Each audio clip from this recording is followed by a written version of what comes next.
Welcome to the Double G's podcast. So this is Francho G3 on X with Angel of Vengeance. How are you, Angel? What's up? It's actually an angel, but we don't have to break down specifics here. Okay. Well, let me start with this. Why is that name? Yeah, because I feel like it's about the community. Anybody can be an angel, right? And so I was just talking with my friend the other day about this, which is, he unfortunately had a situation with his girl that it ended up not working out. And now he's out there kind of trying to look for a better girl. And the quote I always say is like, he's looking for a better girl such that it feels like the one true path was that he was going to end up with this girl all along, right? He ends up better. So it feels like the girl before was a part of the path that brought him to greater success, not like a peak, So to me, and then it's like that feeling of being after a breakup, it feels like it's an afterlife, right? Like I'm in the afterlife, but it's like, no, if I can get the vengeance, then I'm not. And so I feel like anybody can be in a situation like that. And that's actually a big part of my message is the message of trying to help guys have a long-term success and to not get like 3 or 4 years down the road and realize that they were suboptimal early on and it laid the ground for their demise later on. So that's why I talk a lot about things that are like power gaming and things like that, because I think those are the things that over time corrode a relationship. I've followed you for a while, and that's something that I very much found in your, on your profile on X is very practical advice. I think you said is if I had to bet $10,000 if that's going to be helpful towards the community or not from someone reading it, would I post this? And I think a lot of your posts are actually, fitting that bet. If you see what I mean. Yeah, and I think that some of this comes from having built this model myself to be out in the clubs and use it for myself. But another thing is that you have to be correct because when you're in a big crew and back, when me and you were coming up, we only had night. And so like you have to be accurate because your guy friends are kind of counting on you. Like they want you to not be check repellent either. And when you're also teaching other guys, you want them to have better success. So there's a lot of rigor that comes along with that. And I think that that's one of the reasons I'm always asking myself, like, would I want my wing to follow this advice? Like, do I honestly think that this is actually going to make them better? Would I follow this? And I think that's why I use a filter on that to make sure that I'm trying to intuit the real reason why I'm doing it is to add value and not because it's something that I wish I would believe. Mm-hmm. Actually, it's interesting that you mentioned about basically you and your crew going out at night because it seems like you've mostly been gaming night with your crew, right, rather than solo. Am I right? Sort of. So I kind of went through a couple different phases. In the very beginning, yeah, it was night with the crew. But then when I eventually moved up to Chicago, it was almost completely solo. And I had to adapt and learn a lot then. And then eventually after that, I got single again. And then I've had to learn a totally different style. This is like I got single again like in 2021. And I had to learn in a post online dating world like how to be in that way and kind of getting to see a lot of the different changes. And there's been a lot of surprises both ways, both good and bad surprises in that. Yeah. And what did you prefer, night gaming group or solo? Man, it depends. It really depends on the group. It really does. If you have decent wings, group is so good. It to me is so nice because it just like my biggest problem is actually just over time you start to get tired of being out. I coach guys who are in night and they're like, man, I'm having success, but I don't think I can keep this up for another like month or two. And it is like that. Like you get tired. And what's nice is that when you have a crew, it isn't as fatiguing. It does feel like you're building stories together, and the brotherhood becomes almost a bigger plot line in your mind than the success you're having because the success will take care of itself. Whereas when you're solo, you kind of don't have that, and you know really kind of why you're there. And of course, that's how I meet my guy friends, and I meet a lot of different crews through that. And even when I was in Chicago, I kind of developed crews, but they were never consistent. It was like I got like 20 different guys I kind of talk to. And some nights these guys want to hang and some nights these guys want to hang. But then there's a lot of nights and I was crazy. So I was going out like every single night of the week. You don't always have somebody to go out with you when you want to go out on a Tuesday or a Wednesday. They just didn't share that level of dedication with it, right? It's like, okay, cool. He wants to hang out like once a month. So it has pluses and minuses. One thing that's nice, of course, I talk about this on the solo game podcast. It's just it gives us the ability to, if we want to go from one place to another place, it's a lot easier, and it forces us to meet other people instead of just kind of be insulated in our group. Yeah, no, that's what I've found myself. I personally find I prefer solo for a few reasons. Is a lot of time I don't want to kind of like leave the group type of stuff because so, a lot of time they are not necessarily at the same level, and it's like, do you want to leave your bro for like a girl? I mean, the only time it changed was when I had a couple of chat friends who literally, so I would be cleaning up. But outside of that, it's like, whereas if I'm solo, then I love bouncing off other people, meaning guys, basically, being nice with the guys and basically merging groups with Hmm. girls, guys, and literally being the central point of focus, but at the same time, not feeling as bound by them. Like for example, like last weekend, I was actually with a friend of mine, coming from the States. I was gaming those two chicks, and like literally, I mean, on top of that, both were married, and like they were clean. I was like, yeah, that's it. Gonna bring them back. It's gonna be good. Then my friend plus his two friends be like, oh no, we're going to this place in Mayfair. Come with us, right? And and I'm like, all right, whatever. All right. So I go there. We end up going to a private place, and they had like those two hot chicks, like 8 and 9, brought them back to like the mention of one of his two friends. Like, I mean, I'm like, but most likely they were pros. I mean, Mm. I know, it's like when you go on night out and you're like, okay, like you've earned kind of your pool, Hmm. and you're kind of like, I saw the dynamic. I'm like, yeah, they're pros, right? And and so and he comes says to me and my friends like, "Come on, gonna run a train on them." I'm just like, it didn't feel right. It's like I didn't feel like I earned the pool, even though they were hot. We ended up there.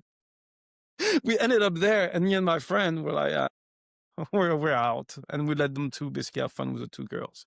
But it's kind of like the dynamic is not the same, and because it's different to your situation where you have like this type of really strong inbuilt friendship. Like you were talking about the plot line of the Brotherhood. Hmm.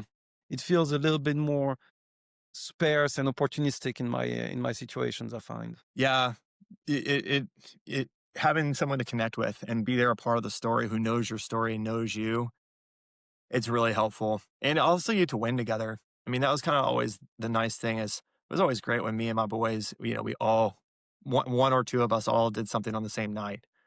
And yeah, it's just great, man. So I enjoy them all. It's definitely a higher level of skill in my opinion to do solo, just because it takes a lot more emotional discipline to not sit there in the bar and just kind of start to freak out. And you just have to be able to be chill and you have to, I feel like for me at least, solo was definitely a new muscle for me to learn. Yeah, I mean, I think it depends upon the person's natural aspiration. If you love chaos, if you thrive on chaos, my game is great. I mean, personally, that's what I find, and it's like, and when I had to adapt to dating, and I don't know if you had like that same process, but like when I had to, normal dating, like it's like you want to bring the chaos, but it's kind of like completely uncalibrated. Yeah. you end up, and you end up hitting yourself against a wall, and you're like, well, this is boring. I don't like it. Well, there's definitely been some clear market changes in in the night game realm. One is that I do feel like clubs have gotten louder. Clubs have realized like, back in the day, the whole thing was kind of a smoke screen to look like you're going to have a fun time and party, but really everybody's kind of there hoping to meet somebody else. But now, because that need is not being fulfilled only through clubs anymore, I think clubs themselves have become more of entertainment type venues. They've also found new ways to take their Mhm. margins up. That's why we're starting to see like tables and bottles become more emphasized. You have less of the meat markets that we used to have in my, in my youth when we were growing up. And the music gets louder because when it's louder, people can't talk, and that means they use their mouth for drinking, and that means that alcohol sales are higher. And so finding workable venues has become harder and harder and harder than it used to be. And not only that, like as you get older, you kind of get past the age where you can just walk up and grind on a girl. I know I've talked about this. People are like, well, Yeah. you should be able to give yourself permission. It's like, not really, bro. Like you just can't be, you just can't actually go up into the group like that when like you used to when you were 22 and just start doing that because you got to almost be a little bit of a green light and you're going to be a little bit of a yellow. And yeah, you could do it in that one spot, but you got to worry about your reputation in the whole place and you're going to blow your memory up. And if you're Mhm. going there week after week, it's just not socially appropriate, right? And yeah, of course, like if you're big swinging dick, whatever, and you have the JA and the whole place, but there is a strength of the social JA itself. And the more outside of that you are, then they're going to start to cast their judgment authority on you. And no matter how strong you are or whatever, like unless you're like a true celebrity, you're probably not going to be able to just walk up on like the hottest girl in the place and just start like straight up grinding on her if she's in a group of her circles, right? And you're like 40. Like it's just not going to happen, bro. Like it's just not going to happen. And I mean, she's going to give you a really bad reaction, right? And then you might even have problems with the guys trying to fight you.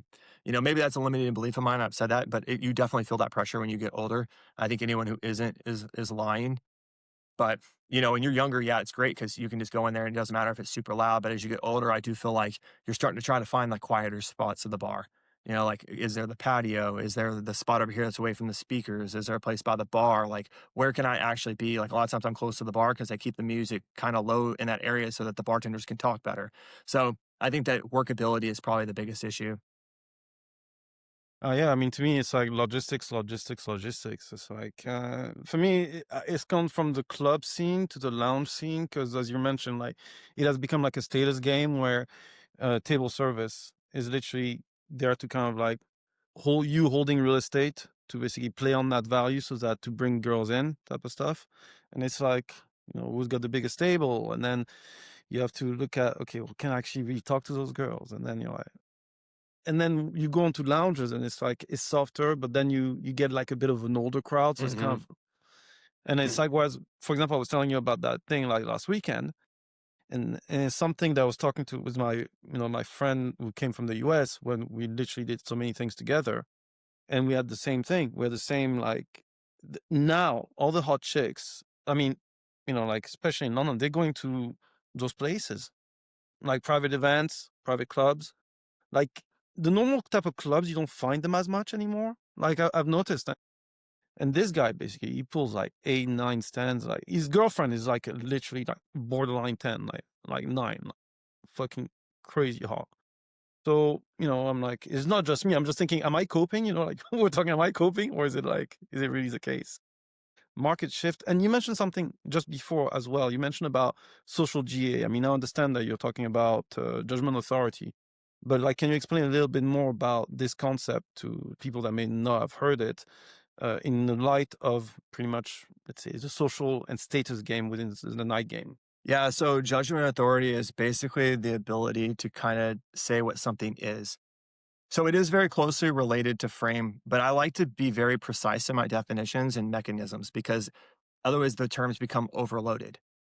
So people go, well, he doesn't have frame. He doesn't have frame. What's frame, right? And frame has become used to mean a million different things now. Like someone says, oh, and so unfortunately, frame has almost become a thing that's like we look at it after the fact. Like, oh, he didn't get that girl. Hmm. That's because he didn't have frame.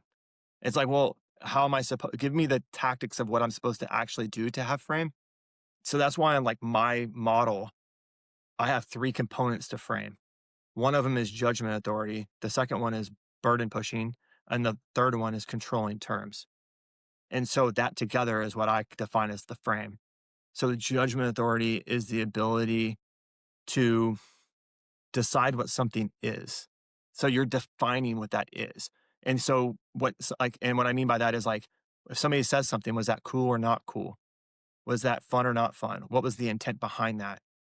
So what everything means, the meaning, and this is the projection of the social truth, right? Like there's kind of different people in the place, right? And in a bar, you're not just gonna have one person, but in certain social circles, there's a person who is kind of saying, like, is that behavior acceptable, not acceptable? Is that what we do? That's kind of the person who's they're granting permission, but they're doing it through their view and their lens of what things are. And it's a very effortless thing to do, right? That's why, like, and it comes a lot of times through reactions and it's not pushed.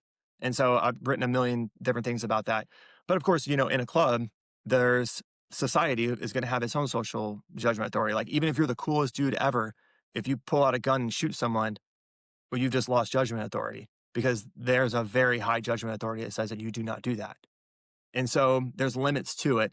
And what happens is that the more you act out of it and get too far extreme, it starts to, you can actually lose it, right? So it's like the ideal spot to have it is like kind of just outside. Like you want to kind of just have it just edgy enough to show that you have it, but not so much that like people just assume that they start to feel much more confident in their own. So if you kill someone in a club, they're going to immediately feel very confident in their own judgment authority that you are now wrong. They get that label. You know, I'm using an extreme example. But then you get into other things, Mhm. like if a dude just goes out there and just starts dancing on the dance floor like crazy, the question is he embarrassing himself or is he setting the trend? Well, we don't know. It depends on his Mhm. judgment authority. It depends on whether or not we feel like our view of that is over his view or not. And if he just owns it, well, maybe we're going to start feeling like he's a lot more charismatic and cool than we thought. But if he does anything that pings our reaction or tries to look and see he's trying to impress us or anything, or he looks nervous, those are all going to show that no, wait, he's actually playing to ours and he's trying to impress us. And now that's extremely reaction seeking behavior. And so people will call that frame, but actually frame is a bunch of other things. Burden is linked into that, being able to control terms. And I don't mean control terms as to like what something means, but I mean control terms as to kind of like what will and won't happen. One of the most famous ways that we control terms is like when we do escalation with a girl, is like we're going to start it, but we're also going to end it. So you always leave them wanting more. You know, and that's important because that keeps you kind of in control of the interaction. So that's kind of what I call frame.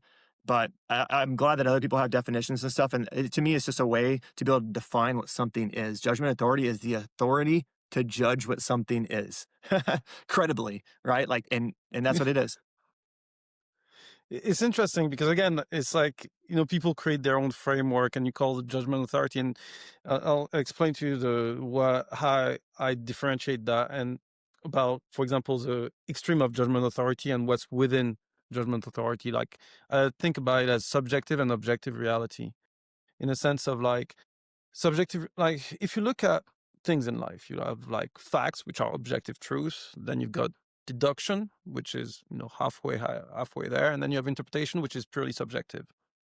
Right, and and when you have subjective reality, it covers mostly interpretation. So, as you were saying about the guys that dances crazy and everything, can be either interpreted as someone that is reaction seeking, as you were saying, or someone that is literally, living his own reality, right? And then literally, is your subjective reality overwhelming other person's subjective reality? That means that basically is within, like that person. Let's say it's a girl, she's within his frame, or is that person reaction seeking?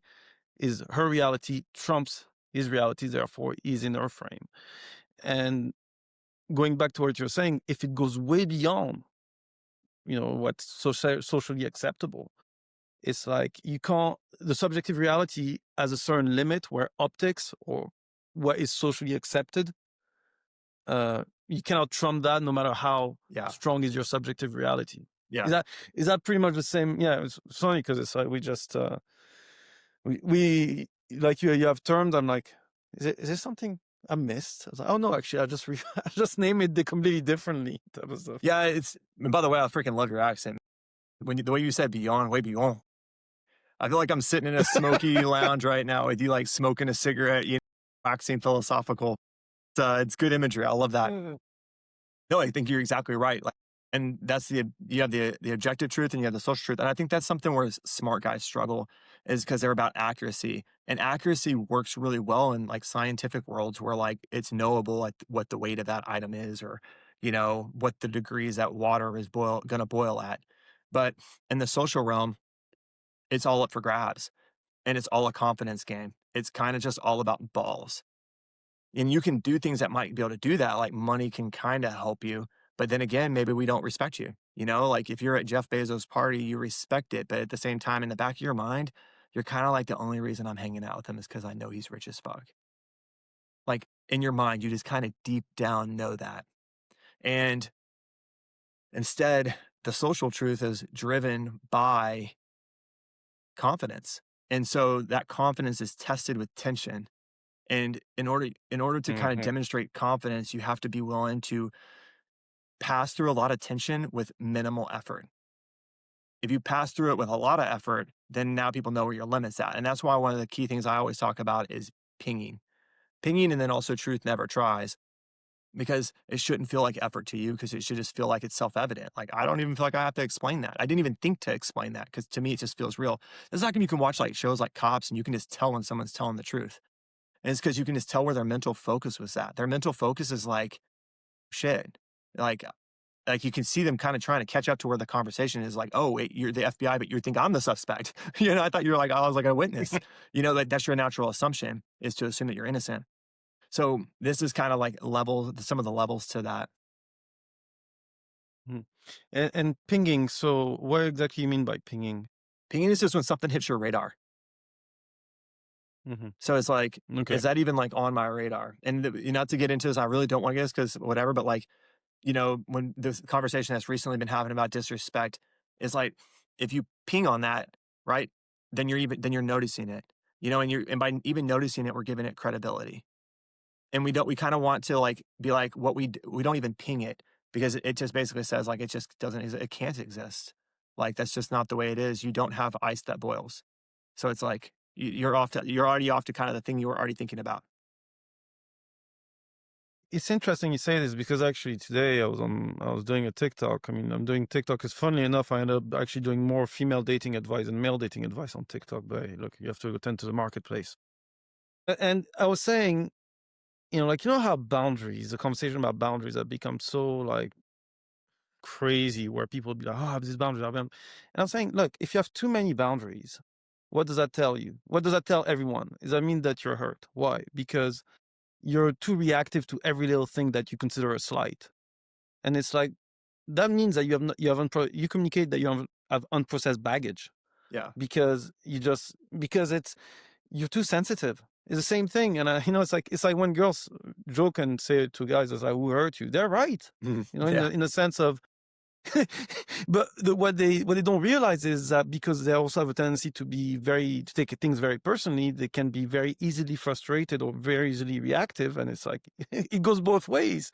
And because people have been like, they went from having no boundaries to having too many, and then it's like you go from from one end to the other end. And I think you can even make a branch and just say that's a lot of time what red pill guys have problem with. It's like you went from being complete wet wipe to being overly, overshooting boundaries where there shouldn't be. Yeah. Overcorrecting it. And some of it's healthy. And this is, we get into, man, there's so much to talk about here. But this is a I lot like know. them acting like a bull, and it's like they're the matador now. They've learned that they can wave red and get the bull mad. And the bull's going to charge them as a feeling of control. But really they're leading the bull. They're controlling the bull. And the bull can't see it. And so that creates like they think they're in control, but they've been judoed. They've been given the illusion of I knew control. you were gonna use the just judoing shit, and yeah, I saw you coming. Yeah, exactly, right? Well, Like, and that's exactly what yeah. that is. It's like, well, who's in control here? It's like, yeah, you nailed it. You're exactly spot on. And this comes back to what I've kind of started calling level flipping, which is that at each level things flip. So like a lot of times, like the guys in the intermediate are kind of the middle part of the sandwich, and the two ends of the sandwich, the noobs and like the people maybe above intermediate or whatever, they understand that they look and a lot of their actions are going to be look the same, but they're just going to be from the different reasons. So like giving, the simp might give, but he's giving to try to receive and giving to try to impress. And the guy above is like he's giving, but he's giving as an assumed acceptance reward because he just assumes that they're trying to like impress him and that it's gonna mean a lot to them, right? Like, oh, if you're talking to me, you probably want an autograph, right? Like Mhm. right, like he might even offer the autographs just so he can get out of the conversation, right? So it's like, well, he's giving. It's like, well, no, like when he gives that autograph, that's not simping. But it looks the same to a person who doesn't have a concept of what that level above it looks like. So it's like, it's very hard because they go down, and I went down that path too, where you're like, oh my God, I've got to be, ultra dominant behavior, respect everything. And all my dates just fizzled. When I was in Chicago, it just sucked because I had to learn how to do solo night game, and I struggled with that for a while. And then I finally got good at that and started having these dates from it. And then I blew him from power gaming. I'll never forget this one girl, Olivia. She was so gorgeous, man. She was So hold on. Olivia? her name was She's just like called? her name was like Olivia. And man, she was I just remember this girl because I went on this date and I was just like, oh my God, this girl's so freaking hot. And I blew it because of power gaming. And I was just trying too hard to hold my frame to set a frame like, I'm the dominant guy here. And she judoed the shit out of me, you know? Like she played against it to try to get me to try to assert it more, and then she backed me, like I charged into that, and then she fooled me and played me the whole way, right? And I thought that I was winning the whole time, but I was the bull chasing her around the ring. And yeah, I was a joke to her, man. Like it took me a while to realize that afterwards. Man, I had it's so funny because actually I had a similar thing that happened, but it was not in the dating world, but it's like in interviews. Like I used to interview such a lot of time when I was like working. And the last girl I actually hooked up with, so funny enough, I actually ended up being like we're talking like multimillionaire and shit. And she knew a CEO of who I'm interviewed, and it was like the worst car crash interview ever I had. And yeah, it just I thought I would basically just wing it like I would do like the other one, but like a hot chick, you can't fuck you can't fuck around with like the real deal. It's like they know shit that you don't, and it's like you can't just blag your way through. Yeah. And actually, and that's a question I want to ask you on this is like I can feel and I can understand that you're like when you grew out of power gaming, it was one big area of growth. But if you look back through your whole journey, right, what would you say has been the biggest epiphany or the biggest area of growth where you had like the when you went from wow to like yeah good level, not even good level to crazy results? Yeah, that's a great question. And by the way, just to cover, you made me think of something there about Yeah, hot chicks. go And of on, course, like please. hot chicks knows that if you think about a hot chick, like she's getting so much social interaction her entire life that if you added up her cumulative hours of social interaction that she has by the age she's 21, and you compare that to a guy, he doesn't have that until he's like 35, maybe even more, right? So it's Yeah. like if you have to ask yourself, do you honestly think that she hasn't seen through this yet? She hasn't seen a guy who came in here and just was like, I'm gonna stomp around and set down, like of course she's seen that. Like she's seen all of this, bro. Like, so I think it's almost like we have to have respect for just how in demand they are. But yeah, we can get Yeah, into the other question too here. I just wanted to cover up on that because I thought that was, you're exactly right with that. yeah. So, Let's see, my so yeah, my please, growth. please. I'd say like my growth was like let's just say it's a series of epiphanies, and each one is a moment of realizing just how freaking ridiculously transparent I actually was being. You're just like, oh my God, like I thought I had everybody fooled. It's like, bro, you didn't have no one fooled. Like they just wanted you, they just sold you what you wanted to believe because either they wanted you to be happy and it was irrelevant to them, or they kind of were just hoping you'd go away. I don't care if that guy thinks that he won. I just want him gone. Now I'm not saying I had those bad of social skills, but sometimes, right? Like especially like very, very early on, yeah, I did kind of struggle with that. And a girl would let me feel like she won the like I won the dumping because she's just like, whatever gets you away from me, bro. Like, and you start to realize like that's the way they get you, like, okay, like whatever. They literally don't care. Also as an evidence of a person who truly has power. They'll let you win. Like letting them win can sometimes be like the ultimate, like, I Power really move. just don't care, right? You know. Anyways, so for me, my I'll give you a quick rundown. I came in and I just remember like I had like relatively decent social skills, but the issue is that I just wasn't I was really struggling with girls. Like I'd meet them in the clubs and dance with them when I was like 19, 20, and I was getting tons of makeouts and everything. I just couldn't actually move forward. I ended up meeting a guy who was like killing it with girls. He had the book The Game. I read The Game, and then I kind of went on a whole thing about that. That was very kind of fake, it was all very outer game. I learned a lot from Mystery Method and all that shit, but it wasn't my first real epiphany was when I started reading Tyler Durden's articles. I have those out on my shared drive in my that's in my pin tweet. A lot of his stuff, it really opened me up to the concept of qualifying yourself, like understanding the real reason why you're doing something. You think you impressed him with that, but you made the decision to decide to do that. And so that decision reveals itself that you're actually trying. That leveled me up Mhm. immediately. I went from like struggling to like, I pulled a couple girls in the first month after I knew that. Like that was a huge level up. The next one was the blueprint, which is also out there. And that one, that to me, I felt like they took it from just like, okay, I know what I'm sub communicating. And that allowed me to take it and tie it into my identity and to understand like there's these feelings of confidence and non confidence that are constantly fluctuating. And there's a great part of that book where he talks about like it's comfort versus fear. Like when you're in state, that's what we used to call it back in the day. I'm sure you know that. Like I'm in state or I'm out of state. Uh, Like out of states, you're in a funk. We used to call it state. I still think state's a good idea, a good term for it. yeah. But when you're in state, you're comfortable. You're just like, oh yeah, I feel comfortable. I feel comfortable that person probably likes me. I feel comfortable touching people. I feel comfortable laughing at things. Feel comfortable giving myself acceptance. Whereas on the other side, you're feeling fear. Fear that you won't be accepted, fear that they're going to see through you, fear of what they think about you, fear about what you need to be doing next. You're feeling that, right? And so that helped me to tie it into like, wow, like, okay, I understand that. And then I think past that, the levels that because there's nothing that I really read that I feel like was beyond that, and I wanted to add on top of that because I use that and I implemented that in the field, and then over time, over the course of like the next 3 or 4 years, all my own personal writings, trying to like piece that together and get better and better and better. That was where a lot of what I came from, what I've basically created comes from, which is understanding that it's this battle between like your confident and your doubt voice, and you've got to be able to have judgment authority inside your own mind to be able to control your doubt voice. Because if not, even you can be there with like a great girl who's super hot, and at that last second, all of a sudden you start worrying that maybe you're going to lose her. You feel that fear. Your doubt voice Ah. gets louder, and then you get the downward spiral. And it's like, "Whoa," and we've all been there.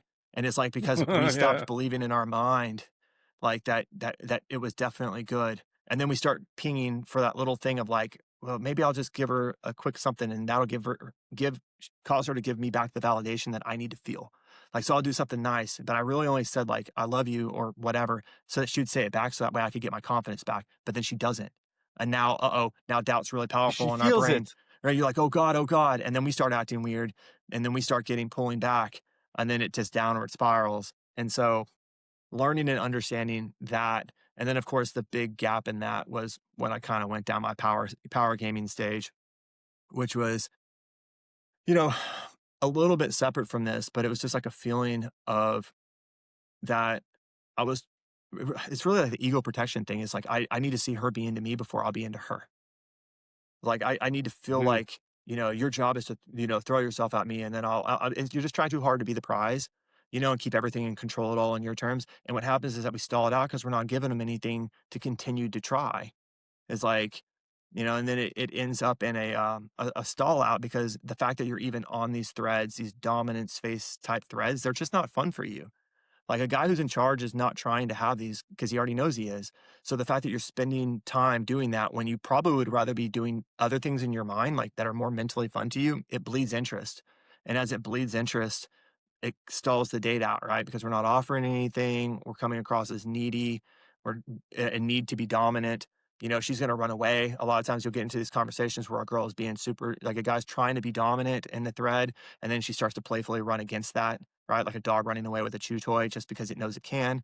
And then you don't know how to handle that. So it's like, do I punish that, right? Well, it's actually no, it's because you're carrying burden. You just don't think you are, but you're carrying burden because you have a need here, which is a need to be dominant. And it's like, boom, boom, as we go levels into that, you're like, oh shit, you know? And it's kind of weird, but sometimes the answer is just be chill, bro. It's hard to say that, but like, it's like, how do you explain all that? It's like, bro, just be chill. But, Hey, some guys have to go around it. It helps to understand that and even identify that conversation inside ourselves. Like, shit, like my doubt voice is kicking up right now. But if I try to suppress him, that's truth never tries. So I can't fight back against him because I'm empowering him. So I just got to treat him like he's a clown, doesn't know what he's talking about, right? Laugh at him even, but but in a gentle way, like, oh yeah, nice man. I forgot what it was like to worry about stuff like that. Like that's the conversation in your mind. So it's like take the skills that you learn about frame control, use them inside your own head to be confident, and all of a sudden, like, boom, just It's out there, and then it's awesome, and then your mind's on much more vibe type stuff because that's where your mind wants to be because that type of stuff is what's the most enjoyable for you naturally. If no one was hanging around you, that's what you would where you'd wanna be. So technically what you're saying is instead of using frame control upon the interaction itself because you're already bleeding interest, as the woman can already feel that you're trying to control the frame because you value having the frame, but whatever you value is what owns you. Mhm. She knows that she owns you. And so technically the frame control is something that you have to do inside your head. Let's say you have two guys, one that is like the confident guy, the other one that is a fearful guy. And it's about the confident guy frame controlling the fearful guy. So that really that's where the aim of frame control is rather than actually within the interaction with the girl. Totally. As like that dude, you just summarized the whole thing. Nobody even needs to listen to my shit anymore. You just nailed it, bro. You just literally hit it out of the park, man. I need to go listen to this and record that because like that was a perfect explanation. Actually, it's an angle. Actually, I've actually not thought about this because to me, I love more so for the verbal jousting because I just love reframing shit just for the fun of it. But actually, it's that's something I definitely need to look deeper into because that makes total sense. I never like sometimes it's more I don't have so much the inner doubt. Like for I don't picture it like with a guy and like two guys inside my head, but it's more like very much more. I'm more mood driven guy, so it's like sometimes a girl can impact my mood because she says something that really annoys me. Like, oh, for God's sake, like. And then for some reason I'll break, like I'll do something what you call breaks, right? Like like I'll break just like eye roll, and for some reason it will actually play well inside, inside the set, but um, but the doubts. So it's almost funny because the way I address doubt is I won't listen to doubt and I'll just go and see what is going to be the reaction from me acting against the doubt, if it makes sense. So when you say Uh, that, do you mean that you deny like, your doubt or you follow your doubt? no, more like, I'll use an example, right? Like, I had a date with a girl, I think it was about 10 days ago and shit. And I was kind of like, at one point, uh, I was just uh, disappointed by something she said. I was whatever. But then afterward, I just picked up on the conversation. Just you have highs and lows in conversation, whatever. But I wasn't like I could feel like there was a drop in vibe, and I was like, oh, I need to, it's like, oh, I need to like kickstart, make it better, whatever. And then actually, I thought, should I? And I was just like, you know what, fuck this, I don't care. I'll just continue type of stuff. Like I'll just the thing is I don't like to think too much. Mhm. So I use actions as a way to kind of like make me not think and maybe completely uncalibrated, but because my delivery in general is so French blasé, I feel I can get away with it. Doesn't work all the time, but sometimes it works. I don't know if that clears it out. So it's like I acted as if the vibe was still there, even though there was a drop in vibe. Mm. And it worked well, huh? No. It did not. I'm shocked that it did No, not no, work. no, no, no. What happened? No, it didn't work. It did not work because it was kind of like, it's one of those things where N thing is, with me is I care more about the process rather than the outcome. And I feel like you're more outcome driven than process driven in terms of, how you define the game. Like she was saying, oh, I like to take time to suss things out. I know it's a shit test, whatever, but just the fact that she said that was just, I just eye rolled and I was like, oh, I know it's bullshit, but it's just even the sound of it kind of makes it feel so contrived to me. Mhm. And I was like, you know what? And then afterwards, I was kind of like, yeah, I'll continue. But she could feel that I reacted in a way. I mean, when I look back in hindsight, she felt that I reacted in a way that basically what she said, had potency. Mm. Yeah. Therefore, it's like she pulled back. You see what I'm saying? Yeah, yeah, it's carrying that carried burden. right? Yeah, no, but like, exactly. But the thing is, funny enough, and I'm not saying that as a quote because it's like, uh, I wanted to. I mean, the thing is, there was actually a business angle as well to the interaction, right? Without going too much into detail, she happened to actually be a C-level market in marketing. So I just thought, let's just keep the vibe going well, at least at the very least from a business Yeah. angle. So, so it was kind of like that. It was kind of like, I don't really care anymore. Like if the bang happens, and maybe even from a business perspective, actually be maybe better that it doesn't. Yeah. So, but yeah, it's kind of like, as you said, carry burden. And can you explain carrying burden to the audience? Well, I want to come back and kind of cover that vibe spot right there because I think Yeah, it's a yeah. good Well, go ahead. Yeah, illustration. please, please. Well, it kind of does like, so in that case, like if a girl says that, and what did she say exactly again? Like, refresh my memory. It's like what was she said? She said, "Oh, I like to take time to suss someone out," type of stuff. You know? Right? Yeah. So exactly. That was a good example of pinging, right? So like you Hmm. pinged on that, it hit Yeah, your yeah, radar, right? Whereas like it doesn't have to actually hit your radar. You're like, she's methodical, right? Seems like she's probably yeah, yeah. trustworthy, right? Like, hey, I like to do the same thing, right? Like you're speaking my language. I'm the same way. That's the way I'm kind of thinking about it, right? Like I don't have to assume that that means that she's not sure of me, right? Like I've attached that meaning to it, right? And that's my doubt voice that has judgment authority inside my mind that says, that's what that means. I know what that means. I gotta let her know I know what that means. And it's like, well, that's not gonna be confidence, right? And in that case, using vibe, when I talk about vibe, I talk more about it like it's where my mind naturally wants to be.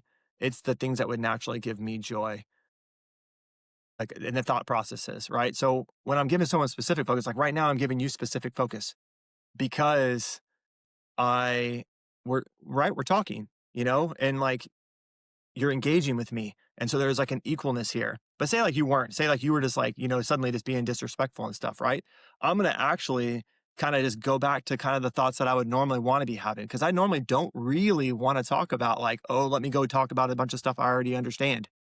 It's like, no, I'm going to flip back and really, I kind of want to sit back and think about the things that I really am interested in, right? Like right now in the back of my mind, I really am interested in learning about like your life, right? Like I know we talked a little bit about this in before when the part that wasn't recorded, but it's like, that's the type of stuff that's more fun for me. I always say like when you're in an interview, you know that you're doing bad in the interview when all of a sudden they don't want to talk about, your skill sets anymore. They start talking about whether or not you're a big fan of the Dallas Cowboys or another team.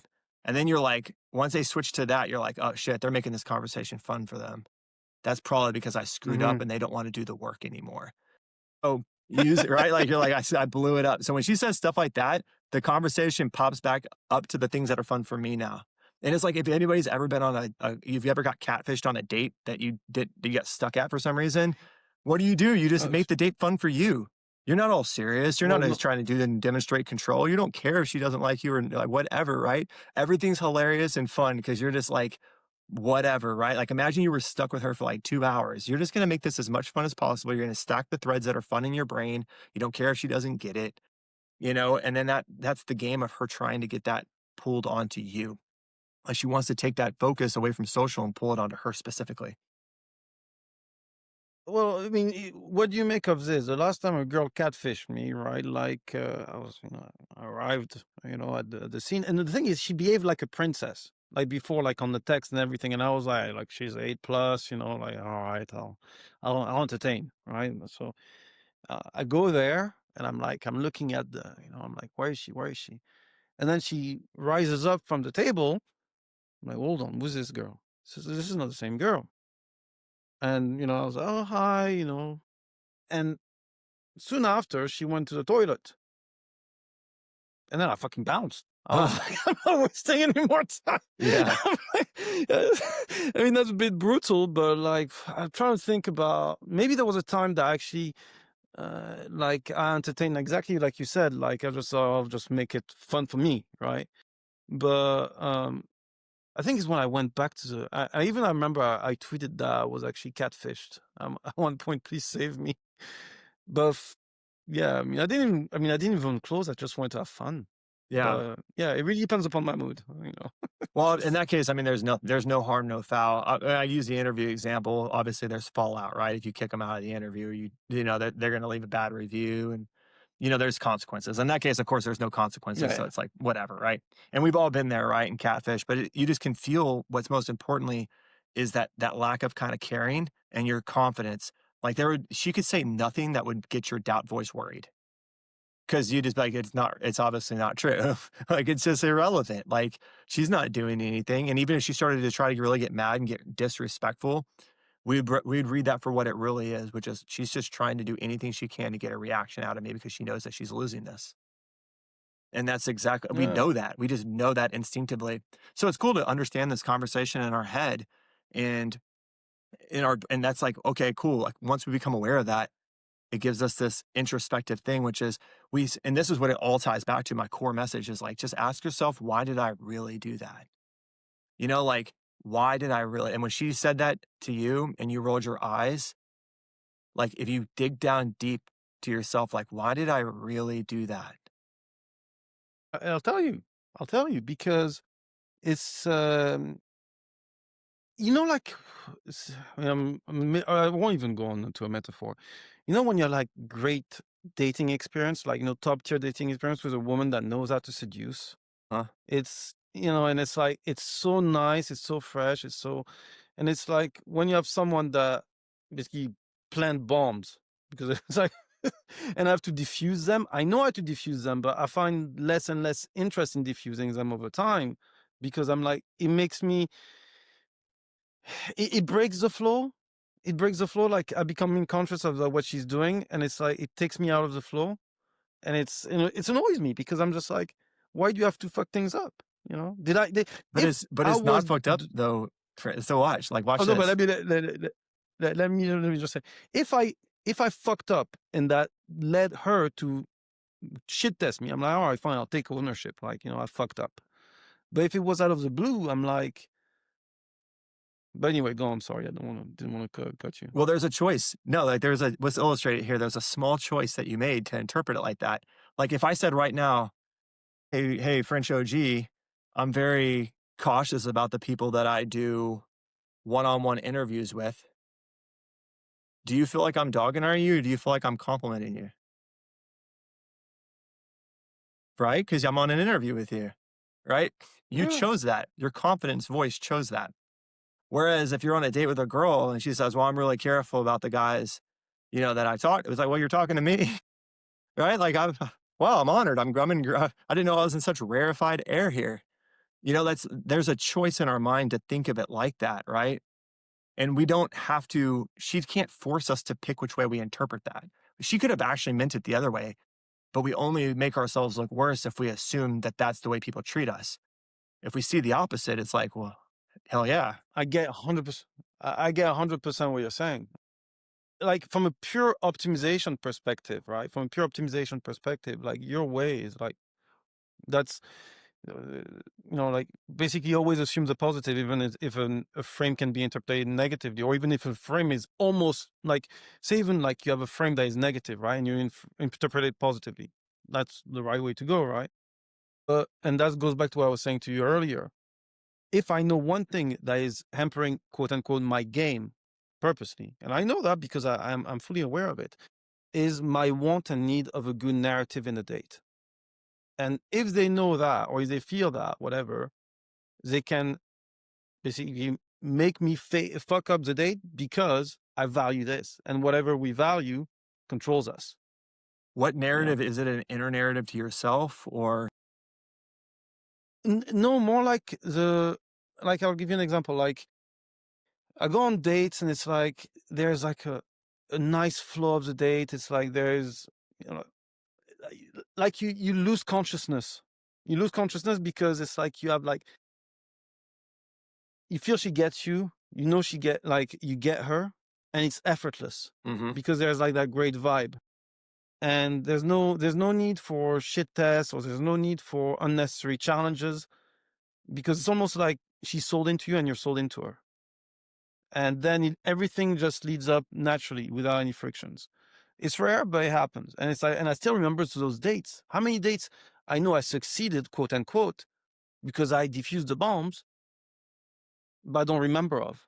Yeah. You see, it's it's like how well I mean, it's same thing why I'm much enjoying night game a lot of time is, and I'm still nostalgic about night game is the craziest stories are there, right? And a Mm. successful date pales in comparison Oh to it. yeah. There's nothing. Yeah. There's nothing. That's the one thing me, and I hope night game continues just because of that. Because there's nothing better than that feeling that you get like whenever it clicks in the night, and it's just like it's on like Donkey Kong in like 5 to 10 minutes. What a feeling! You don't get that like people are more guarded now. I mean, when I go on a date and a girl's testing me or being defensive or being whatever, maybe I'm weird, but I respect it. I'm like, I don't know. It's smart to do that. Like, I would want to date a girl who is like that. I want a girl who's like, when another guy talks to her, she assumes he's fucking weird and full of shit. Like, I want that's what I would want in a girlfriend. I don't want a girlfriend who's just gonna show up and be like, "Oh, every guy's just great." Like, "Wow, this guy probably is nice. I'm gonna be all compliant to him and smile." And like, don't give him that signal. It's like you're supposed to be nice to me, but don't be nice to any other guy. I want you to be a complete bitch. And like, that's so I kind of like that because I'm like, oh, sweet, good. I'm getting like a good defense because eventually, once I'm in this castle, you don't like if you're trying to take over a castle, it's like this. Everybody wants to take over castles that are easy to take over, but then you're in a castle that's not easy to defend. That needs to take over. Yeah, right. So it's like, well, you got to kind of pick your poison a little bit, and obviously there's some calibration involved into it. But yeah, I think it's the way that we view it is to look at it and be like, you know, I just try to find the way. And it's like when you say, well, I'm going to assume. Well, it's like I think the step above that is to say, no, that's what it is. Like there's not another definition. Like that's the reason that she's saying that she's cautious. Like good. I'm proud of you to be cautious. Like it's an honor, right? So instead of assuming it and taking it the best, it's like, oh, of course it's the best. The thing is, and then there was but it was preceding in the conversation. And obviously, you don't know about the context, right? We're just kind of like talking about because I stopped drinking recently, right? And she's we were chatting, and it was saying, like, look, I've had like the doctor said like stop this because I've abused of myself, and then we're talking about the nightlife, how we enjoyed shit and all that. And it's kind of like when in nightlife, like everything can go like you can basically meet a girl 10 p.m. on 11 p.m. You basically get her back to yours at 2, 3 in the morning type of shit, right? And it's like, and then they go on a date and they pull all the bullshit and you're like, oh, please, like, oh, not again. And it's like, I know that she had been, and you might say it's ego, right? I know that she has had the same story as I had, right? And now you're giving me that bullshit. Like, don't make yourself pretend that you're, that picky whatsoever. You're just on a date. Therefore, the environment makes you more picky whatsoever. But it's like, if we were, let's say, in Ibiza or fucking Mykonos, like there would be none of that bullshit. Um, but what I find interesting in your viewpoint that I want to actually talk about, right? It's like you like it the fact that she is making it difficult for you, right? Um, and because then that means that she'll make it difficult for everyone else, right?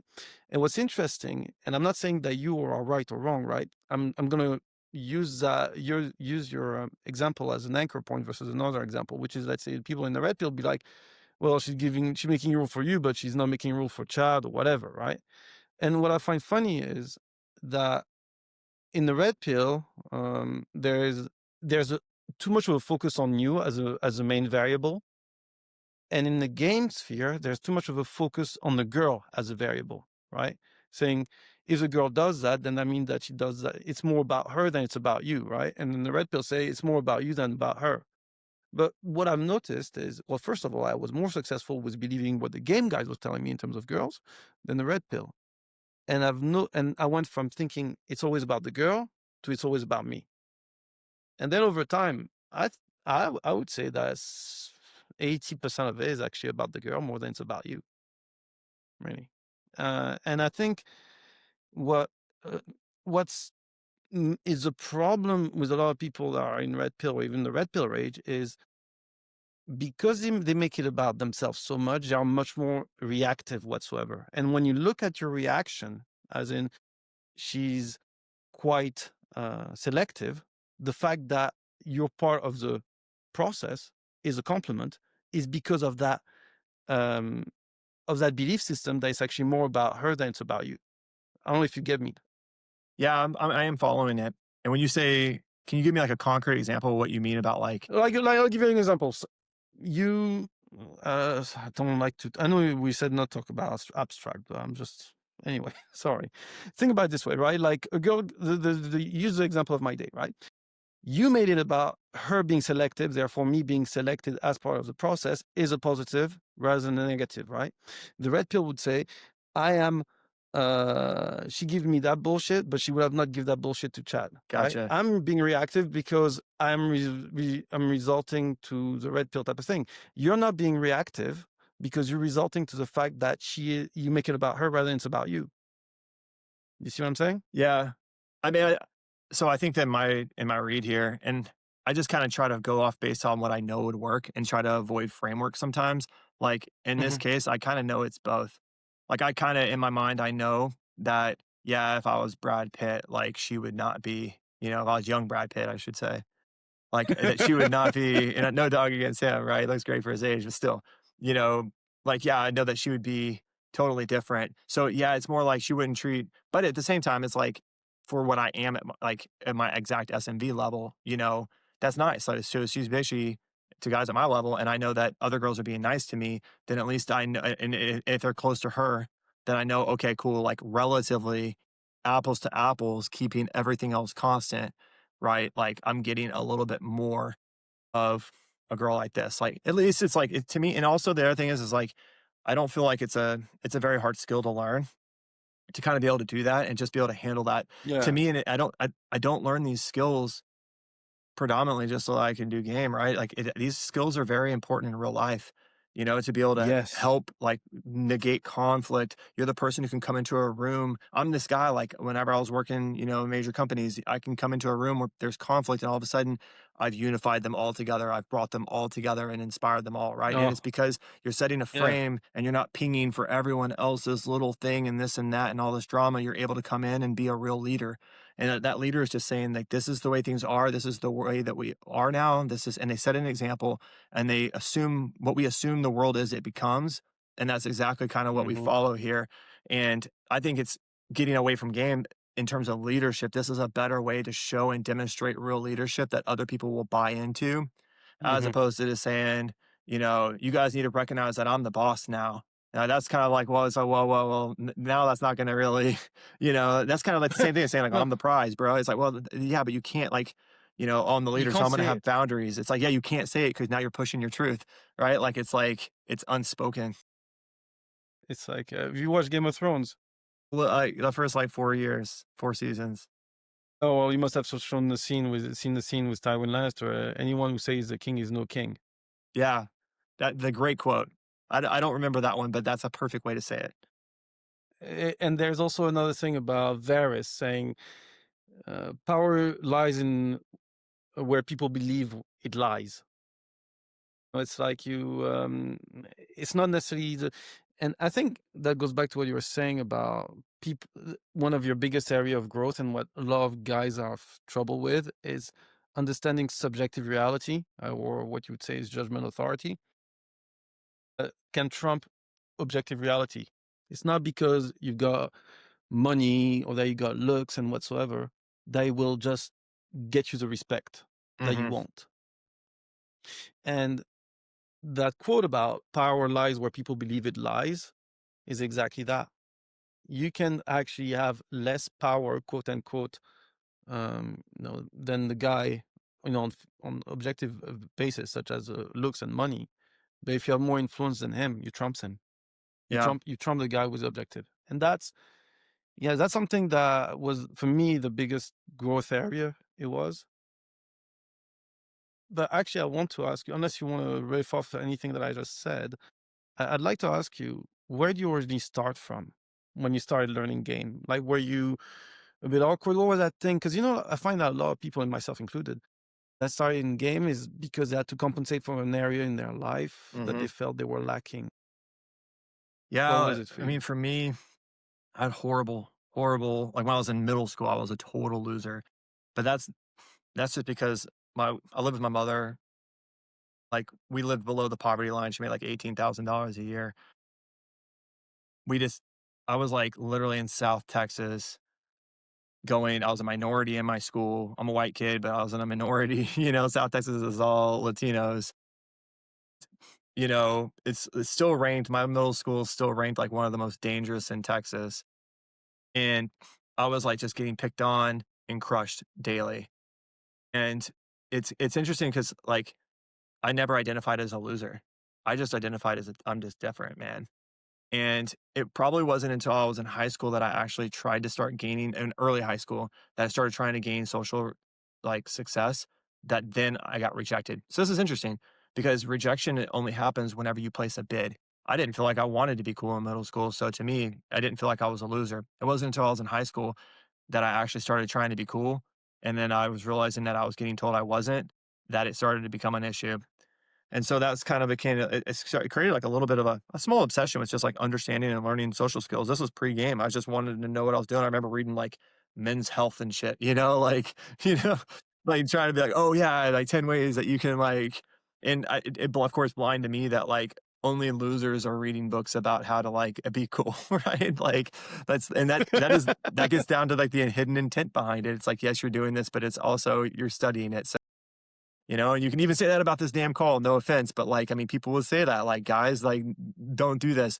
So that to me is where the love, it crosses over to a raw love of psychology. Like, I don't need to do this.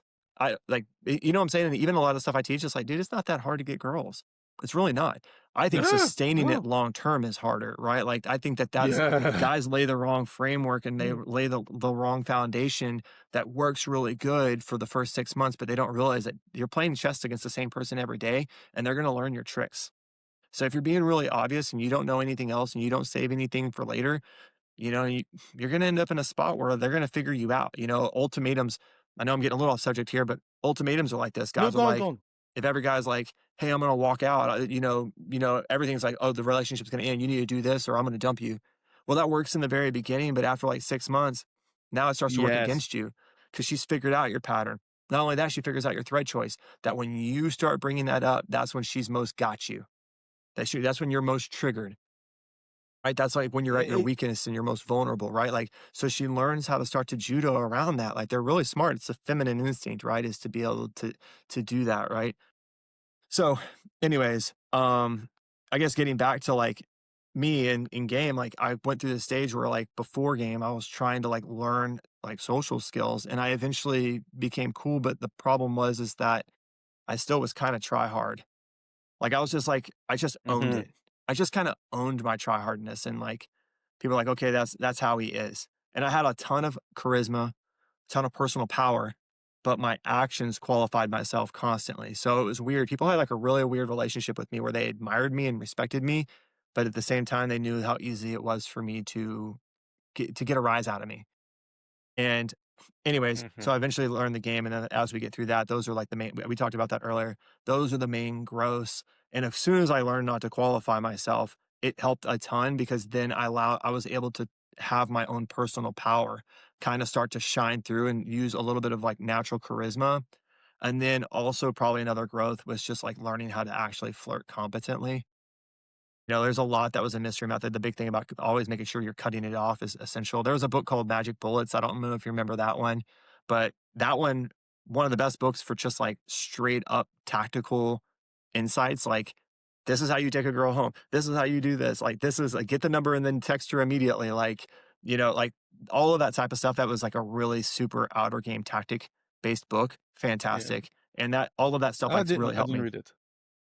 Yeah. It's quite funny you talk about like you get the number texter straight up. Like I never understood the guys that be like, "Okay, take the number." It's like, "Yeah, wait 2 or 3 days just to make it look like I'm not that, keen." I'm like, "No, I did nigga, that it's like like one time. momentum, momentum." It's like it's just like momentum. Like, actually another thing is, were you always in the indirect game? And if so, what was the thing that led you to be that? Would you say it's something that was already like your personal leaning based upon your personality or what? What do you mean? I mean, like, say for example, right, myself, and maybe that's the Frenchness in me or maybe the black in me, I've always been a direct game guy, right? But if I Mm, look at the way like, for example, your framework when it comes to brakes, heat, all of this, right, is very much indirect, mhm. right? Were you always indirect or were you direct at some point? And where do you think you vibe more with indirect than direct? Yeah, it's good. That's a great question. I don't think anyone's ever even mentioned that to me. I think in the very beginning, before I was game, like I was going out and just hitting clubs and just trying to grind on girls, right? Like 20, 21, 22. Like that was the main thing. And yeah, I was pretty direct in those cases. In that case, you're just doing the normal bro thing, which is like dance with her, grind with her, get her turned on, try and make out with her, and then just literally just push, push, push all the way till the end of the night and hope that that results in something.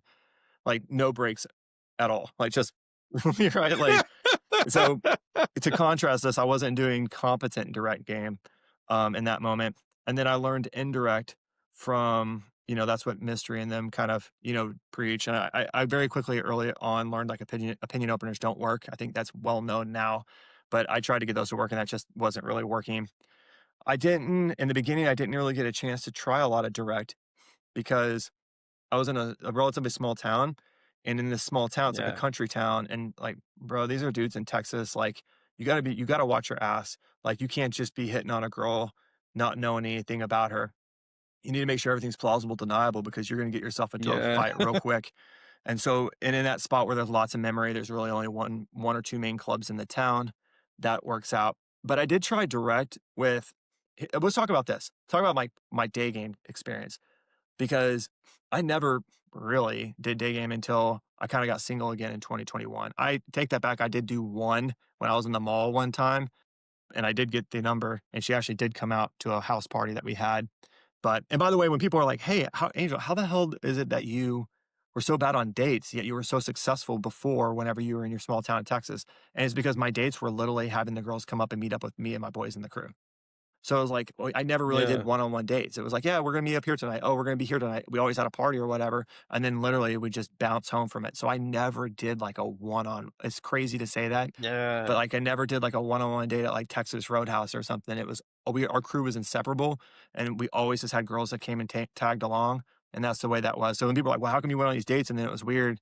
It's like, well, I was in group dynamics the entire time, and then when it was on one, it was actually a new muscle for me to kind of have to learn. And then, damn it, where were we going with this? I got myself worse. distracted. My bad, bro. I was so caught up in the story, I don't even Yeah, remember. But hold on. So it was we were talking about direct and direct game, and I said direct, you were indirect. talking Oh, about day direct game. game. Yeah, Yeah, day game. day Dude, game. Yeah. thank you. Good save. Excellent, excellent recovery, man. And so, like, I tried direct because that's what I'd read. I'd read, like, okay, London, London day game model. I'm going to try this. And I basically went out there and tried to do it, like, just like wrote. And bro, I was just like, I'd never really done true day game, and I was just crashing and burning. I was like, I could not pull it off. I kept doing like the direct, like, "Hey, I just saw you. I had to say that you looked like really pretty," right, type thing. And it was just not working for me.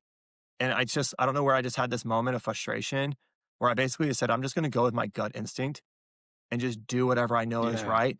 And I relaxed and just basically started running like a softer version of kind of like my night game style, like how I am. And it just immediately opened up. So I was like, I'm just going to be I'm going to basically just do the indirect style that I do at night. I remember like the very first day I did that, I pulled a girl who was buying a bicycle. I was like, oh, cool colors. I love that shit. Right. Like, I'm like, you bike? We start talking, whatever. Be like, oh no, it's questions of doom. But because I have such good vibe and such good skill, right? Like I was just able to like immediately start a conversation. And then also my body language is good. I'm rocking out. I'm looking like I'm actually really just was talking about the bike. But then I allowed her to feel like the conversation got stickier and stickier. And then just boom, boom, boom, boom, boom, instant date done. So it's like, and then the next day, like I had a girl who worked in a makeup shop, and I literally was actually looking for sunscreen, and she came by to help.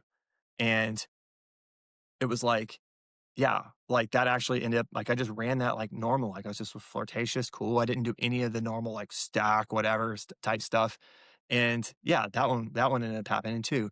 And it's just like, man, I just overthought myself. Like I let myself fall into the thing of like, oh, it's day versus night, and they're totally different. And yes, they are. There's definitely differences, but at the end of the day, it's not as different as we think. And for me, following my style and following the path of least resistance worked much better. And all of a sudden I went from like not getting any, I think I did my first like 50 approaches and I had like nothing. And then all of a sudden, like in a week after I just relaxed and just went back to like screw the London Day thing. And I'm not dogging London Day, by the way. I'm just saying Yeah, it didn't work for me. And then I yeah, went back to just like an indirect kind of day style where like I would do what I call focus openers. I'd see a girl looking at something and be like, you don't eat those chocolates, man. Those are the ones that no one wants for Halloween or something like that, right? Or whatever. Like I'm yeah. just using that's a dumb example, but like whatever, No, it's noticing what cool. she's looking at, right? Or bringing up a conversation in passing, and it feels plausible, deniable because if she doesn't really engage it, then I kind of can tell that she's just not really into a conversation here, right? Could I continue to stack if I want? Yeah, sure, right? But I like that, and also because I was still in a small town at that point in time, and I was running like through WalMarts and Targets and stuff, and like, yeah, in the back of your mind, you're always like, I don't want to get in trouble with security, Yeah. like, so that was my experience with direct. But I would say that I mean, like, I started off as direct, right? And what I've noticed is great when there's a delta in SMV. Or the thing is, for me, it does help as well. Like, thing is, I'd say that in direct game, holding everything else equal, as a higher marginal rate of return for the average guy than direct, because direct revolves around a bit on your looks, upon your archetype, and whether or not you fit the type of the girl. Hmm. Because technically, it's like you're just declaring intent, right? So it's kind of like, whereas with indirect game, especially when you hit like the higher threshold of girls, it's like, yeah, everybody fucking hit on them. It's like, so it's like if you don't calibrate, if you don't use plausible deniability, um, if you don't use a bit more what you call breaks, it's without overdoing it, you're gonna fall flat with a lot of them. So technically, even though I'm a direct guy, and also because I'm very much like simple minded sometimes, I know that there are some limits to it. Even obviously put some calibration, because at the end of the day, it's like you have to put yourself in the girl's shoes where she want to feel like you're a challenge. It's like direct doesn't really offer her any challenge. Yeah. So it's like, so yeah, I mean, but I'd say for as a starter for guys that are struggling confidence wise, I'd say it's a really good thing for them to kind of like just own themselves, a bit like what you were talking about when you were in high school, right? Before Hmm.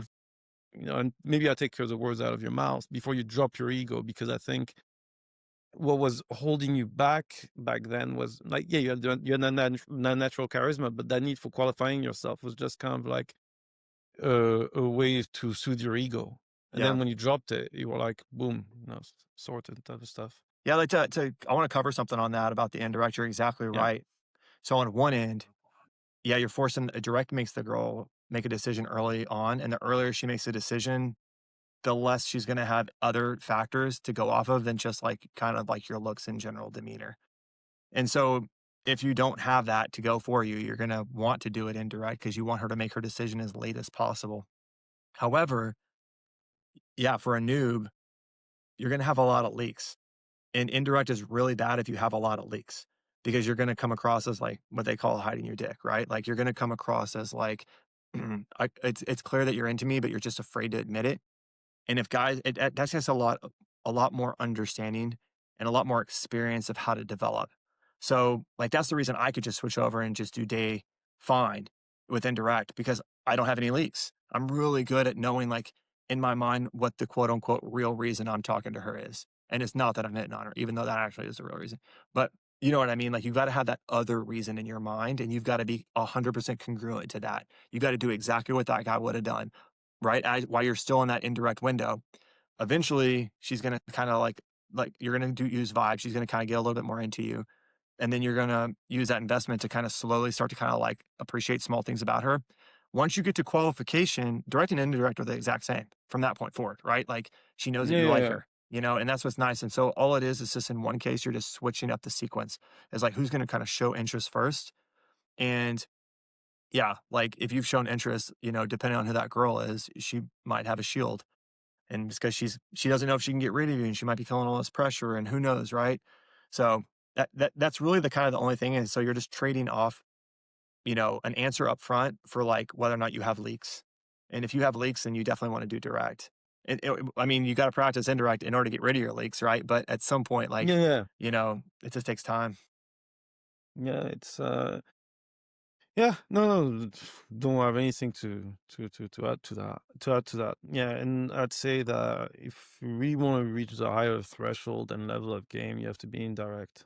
Like you have to learn indirect. Like that's, and it was something that was a bit. I mean, even to this day, it's like I find it's like the older I get, the less tolerant I become, and that's definitely has leaked into my game, like per se. That's why I'm not as into game as I used to be. But one of the key thing which I and that will actually surprise guys, but I went through different phase. The phase where I was originally it's all about game when I first started, right? And I was getting good results. And the funny thing was it was when I was the pudgiest.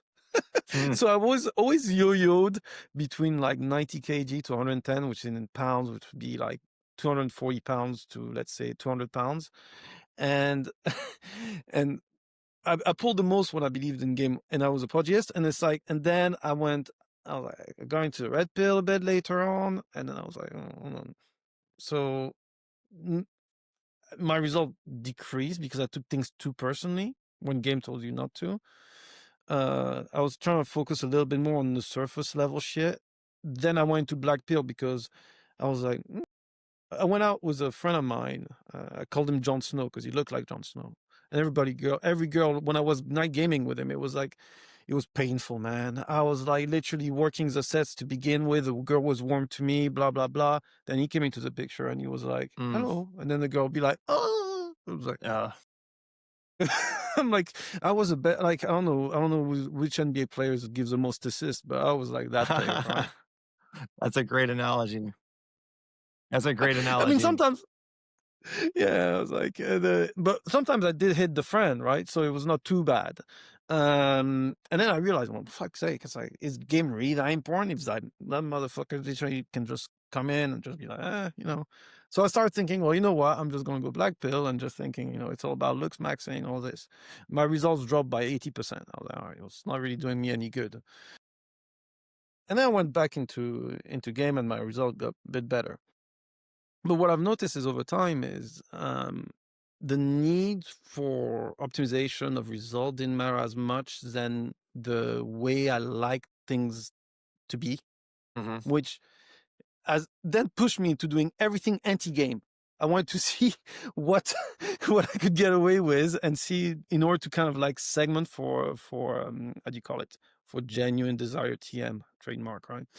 Um, and then realize that what's the point? It's like if you're just gonna segment for 10% of girls, it's like you may as well just have a blended approach and find more or less ways really matter for you. But what I've noticed is the moment that nothing matters for you is when you get the best results. Yeah, the reason is because when nothing matters, your mind is naturally staying on vibe. You're prioritizing the thoughts that you would wanna have in your own mind, and that's like your natural external social focus, and then that is attractive because girls are trying to pull your focus from that onto them. So the harder your focus is to earn, the more attractive it is, and that's what really, like, that's what women's whole game is, and that's what they practice on is, like, how do I get the attention of men? And the harder it is to get that, the more that they think that Boom. you must be, like, good, right? That's what all the Instagram, everything else, Hmm. it all comes down to. And so what we do is we're gonna use our focus, but the thing is, the social focus is so important because it's right in the middle between, like, giving her specific focus and rejecting her. That's where guys, they don't have that level of nuance. They're like, "Oh, I'm either talking to her or I'm rejecting her." And it's like, "Oh, actually, you can just show that she's like, you can just be how you would normally be with any normal person and show, like, you really don't have my specific focus yet." You can still do developing that Hmm. skill. And I love that you talked on, like, the filtering side of it, and, like, how do we know that game matters? Like, I know, like, when I got single again, and I was, like, 36, 37, this was Hmm. a really good example of just how much game matters, because I remember my SME doesn't change very much. I also have no clue, like, how much my SMV might matter because I last time I'd been single was, like, 29, then I was, like, 35, 36 and a half. So I'm, like, Yeah. getting this, like, "Holy crap, like, what's happening?" And in the beginning, I remember, like, I was just getting, like shot down by like not very attractive, like 35-year-olds. It was crazy. I mean, this was like the first like 3 weeks, 4 weeks. I have like 8 years of rust to get off of me, right? Like trying to Yeah. like, and I'm thinking, man, that might just be what the best I can get is, right? But I was like, no, I'm gonna keep like working on my game. Within like 3 months later, I'm pulling, gorgeous, hot 23-year-old who, by the way, I'm gonna have a song come out about. I don't know if you know this, but I record music, so I'm gonna have a song that comes about Hey, man. the night of this one because it was awesome because she actually like her face was only like a 7, but like she was wearing this fucking hoodie and I just assumed that she wasn't like that hot, right? And no one really cared. And she just had this fucking hoodie on. And then she's like, whatever, we're on like Donkey Kong, everything's going good, but I'm just like, you know what, this would be like a good confidence boost, because I kind of need a confidence boost from like everything that had been going on and everything. And get out on the dance floor. And she's like, man, it's really fucking hot. Let me just take off this hoodie. Holy shit, bro. She ripped this fucking hoodie off, man. And dude, it was like the DJ stopped the music or something. And everyone just like was like, what the fuck? Like, this is like in a small enough town that a girl like that was like, "What is going on?" And she just had like this killer body that was just like had been hidden by like these baggy pants that she was wearing and this Oh giant my hoodie. god. It was crazy, and my friend was with me. He just like looked like when she like we were just hanging out, just played it off like, "Oh yeah, this happens to me all the time." Right? And like she like kind of like turned away. He like gave me this look at me and he like mouths to me like without saying it. He's just like, "I fucking hate you." Like, and I was like, "Bro, I did not see that fucking coming. I had no clue that was coming." So anyways, it didn't matter. Like over like then of course that happens. And then like and I had a motor race like literally that morning. So like I was like racing against time. I went and did this fucking motocross race with like 2 hours of sleep. It was crazy. And anyways, like after that, I was just on fire. And it's like, well, I'm like the exact same guy that I was who was getting shot down. And now like I had like, 21, 23, like 20, 25, 27, right? Like anything in that range, like it was still doable. Like, I remember I had, like, a beautiful, like, 22-year-old who was just, like, totally into me, and we ended up not working out just because, she ended up getting, like, a job or something and had to move, but it would've I can just tell, like, people go, "Oh, you're coping." I'm like, "No, dude, I haven't been in this a long time. I can kinda tell when something's on and it's gonna work, right?" And then so it's just, like, those became, like, well, I'm the same person, you know? You can say it's game, you can say it's not game. You can make the case and say, well, actually, you were making mistakes and that's the reason you didn't. But I'll give you another quick example of how much it matters. Like my bestie, we hung around with this guy, his name was Jonathan, and he was ripped. Like he was super ripped. He was in med school. He was really, really handsome guy. Chiseled jawline, just whatever, right? And I remember we went to like an after party and we had like all these other girls. I was texting this other girl at the time I was like really into and I was about to go over there and hook up with her. But we were hanging out at this like pool party and my boy is kind of like a doughboy. Like he's got that gut and he's just like a Texas boy. That's the way my bestie is. He doesn't have any hair. Like he's all hairy. Like so they all want to get into the tub. Um, He really doesn't want to get into the tub, but that's his best shot. Other guy, Jonathan, he can't wait to take off his shirt and get in there, right? And so it's funny because 'cause I'm, like, yeah. sitting on this and I don't like water. I don't know if you know, but I don't like getting wet. So I was just sitting out on the lawn chair just talking, and it's so funny because like, it starts out with all the girls just, like, hanging around Jonathan, and then, like, you look back 10 minutes later, and now they're all hanging around my bestie, and he won't even take off his shirt because he's embarrassed at what his stomach looks like, and it's just I like, mean man. look, it's funny you say this because best friend is not in the best of shape whatsoever, but he has that pulling power in the sense of like he oozes that charisma and etc. And I can see that, and it's it's mind boggling when you see it, and it's like it really changed the view of things. Obviously, it's very rare when you find those type of setup, but like I mean, I also noticed the older you get. Yeah, that's exponentially less. I mean, especially if you're dealing with younger girls. Yeah. It's kind of like So it's a little bit of a tragedy though, because you realize you could actually still do it. You just have to be a lot better. And then as you get better and you make it happen because you have to, you look back and you go, "Oh shit. Damn, I had so many I could have had." Like, it makes you realize, like, "Oh my god, I quit so early," but it's because I had the luxury to filter. Like, "Oh, why would I go do that one? Or I could go to this one that's on." And it's like, "Well, shit." Now you're just like, "Damn, I coulda actually been," but I never would have learned that because I would have never kept trying. And that's one of the messages I kinda give back to these guys is like, if I can teach you these skills while you're still in your 20s, now you can actually have like, the question is what do I really want? Like before, I was like, well, I would prefer that girl, but she's being such a bitch. Then it's not worth my time or effort or whatever. I'm gonna go over here to this other one who's already into me, you know.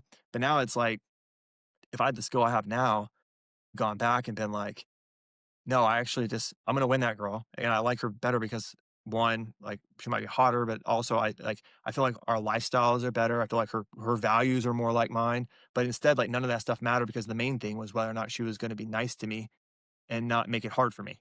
And it's like everything's a trade off. And so I lost like some of the ones that I probably could have actually had, but there's no real world where those skill exists because I wouldn't have developed them unless I was getting, unless I would have been forced to, and I wasn't being forced to.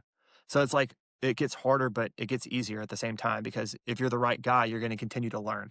It sounds like you're that way too. When you talk about like, oh, cool, I left game and went and tried all these other things, that's still you calibrating. You were just calibrating to the other side. You were trying to test out, you were inverting it to see does it work? And, it seems like you came to the conclusion that if your It does, measurement and is that it's results, then yes. I mean, for me, I've always been a partisan of the least effort, right? I'm like, try how to optimize. When I was at school, it was always about getting above 10 out of 20, right? So I was always calculating the different factors for each of the subject in order to just get just above 10, right? I've never had to take another class, but I was always 10.5, 10.2. I mean, so I've did the same thing with girls, trying Mm, to kind of like, but then I knew that it was so funny when you look at the grades, it was either I got like 20 out of 20 or 19 out of 20, or I got two or three. Is I choose which subject I would actually be excelling at. And with girls, it was kind of like I wanted to see which variable mattered the most. It was more for knowledge than actually getting the girls after a certain point because I didn't really get any more validation. mhm. And then it's about like how you say just before when you said like it's about like if you have the skill set and you can get the girl, but you choose not to, then that's fine. But if you don't have the skill set and you say, "Oh, she's just a bitch," well, you're most like coping. Mhm. It's like, um, but then I find over time as I got older, and I think you just touched on it just a bit earlier, just there, is that um, quote unquote compatibility or just kind of like the easiness, the flowiness of things matter much more than just the hotness. I don't know if you felt that yourself, but I find that eh, I try to work less around the girl in terms of, or and what I mean by that is kind of like if she doesn't really see the way I see life, Yeah. I'm not trying to kind of, do you get what I'm saying? Yeah, I do get that. And that's one of those things, like, I know I have it out there on the podcast on one of my podcasts, I was like, compatibility doesn't exist, it's all compromise. It's true all the way down to values. Like, when you have true core values, those things won't change. If it's like religion is a great example of that. You know? So it's like when you just truly act differently, you have to think about those types of things whenever you're planning out a long-term relationship. Like, are you like materialism versus freedom is a great one. Yeah. If you what do you spend your money on? Are you valuing things that are like items or are you valuing experiences? Like that's one of those things, like, can you find compatibility there? You still can, they can still compromise, but the problem is that the price that she's gonna have to pay for her compromise, you're gonna have to pay back in something else, like, in terms of, like, Yes. some sort of heat or whatever, and you're still in control, you're still dominant, but it's just not as an efficient solution. Like, the merger should be done between 2 other companies where they have more synergy, right? That Yep. it can still happen, and in the realm of just banging, right? That's fine. But That's fine. Yeah, when you plan it out in real life, like there is a lot to that. And then that creates like that kind of click. And that's how I know, like, for example, like that's how I know, like, whenever I'm with the right girl is people are like, how do you know, like, when you get a relationship?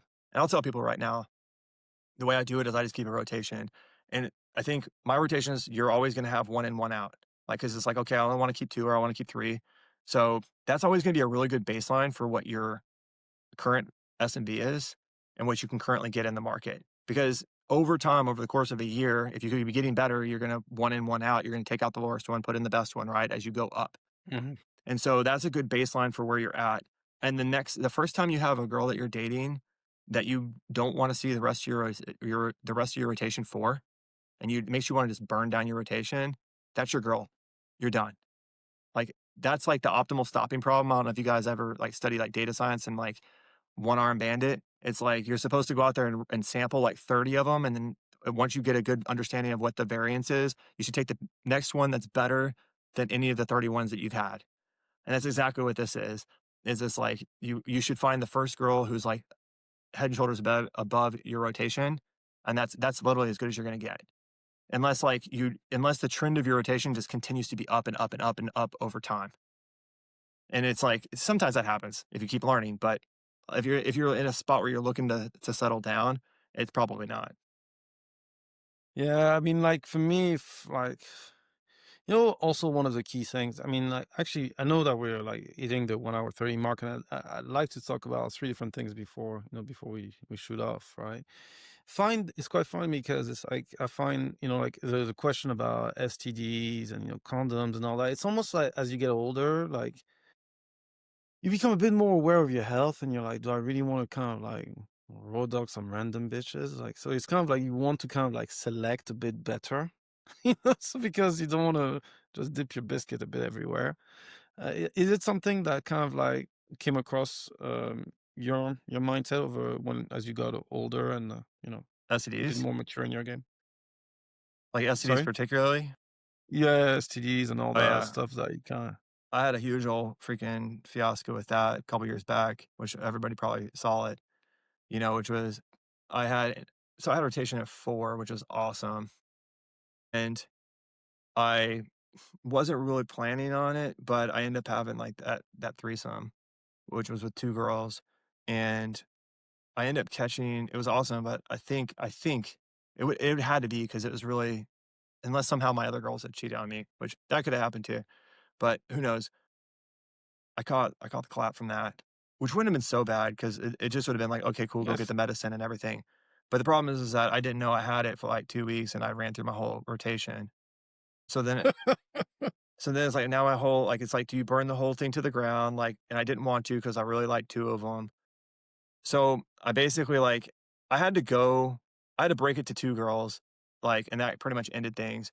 And then I had to go to the freaking doctors 3 times here because I had to each time I had to go and I had to go to different ones, they didn't know who I was. I'd be like, "What's for me and for my girlfriend?" So I had to go out there and keep going to the doctors so that way I could get enough meds for all of us to do it, and then tell my girls, like, "You have to take this all at the same time." And by the way, I'm not saying this don't ask me why I'm saying this, right? Because you don't want them to kinda figure out the Yeah, the yeah, the yeah, thing, yeah, yeah. right? And so then they did it, and then sure enough, one of them didn't follow it, so then we all got it again, and I had to go back to the doctor 3 times, bro, because it's prescriptions and, like, get it, and, like, after that point, I was just like, "Damn, bro," like in your mind, you're just like, yeah, that's the value of having a rotation is like you kind of already know once they're in, you're good.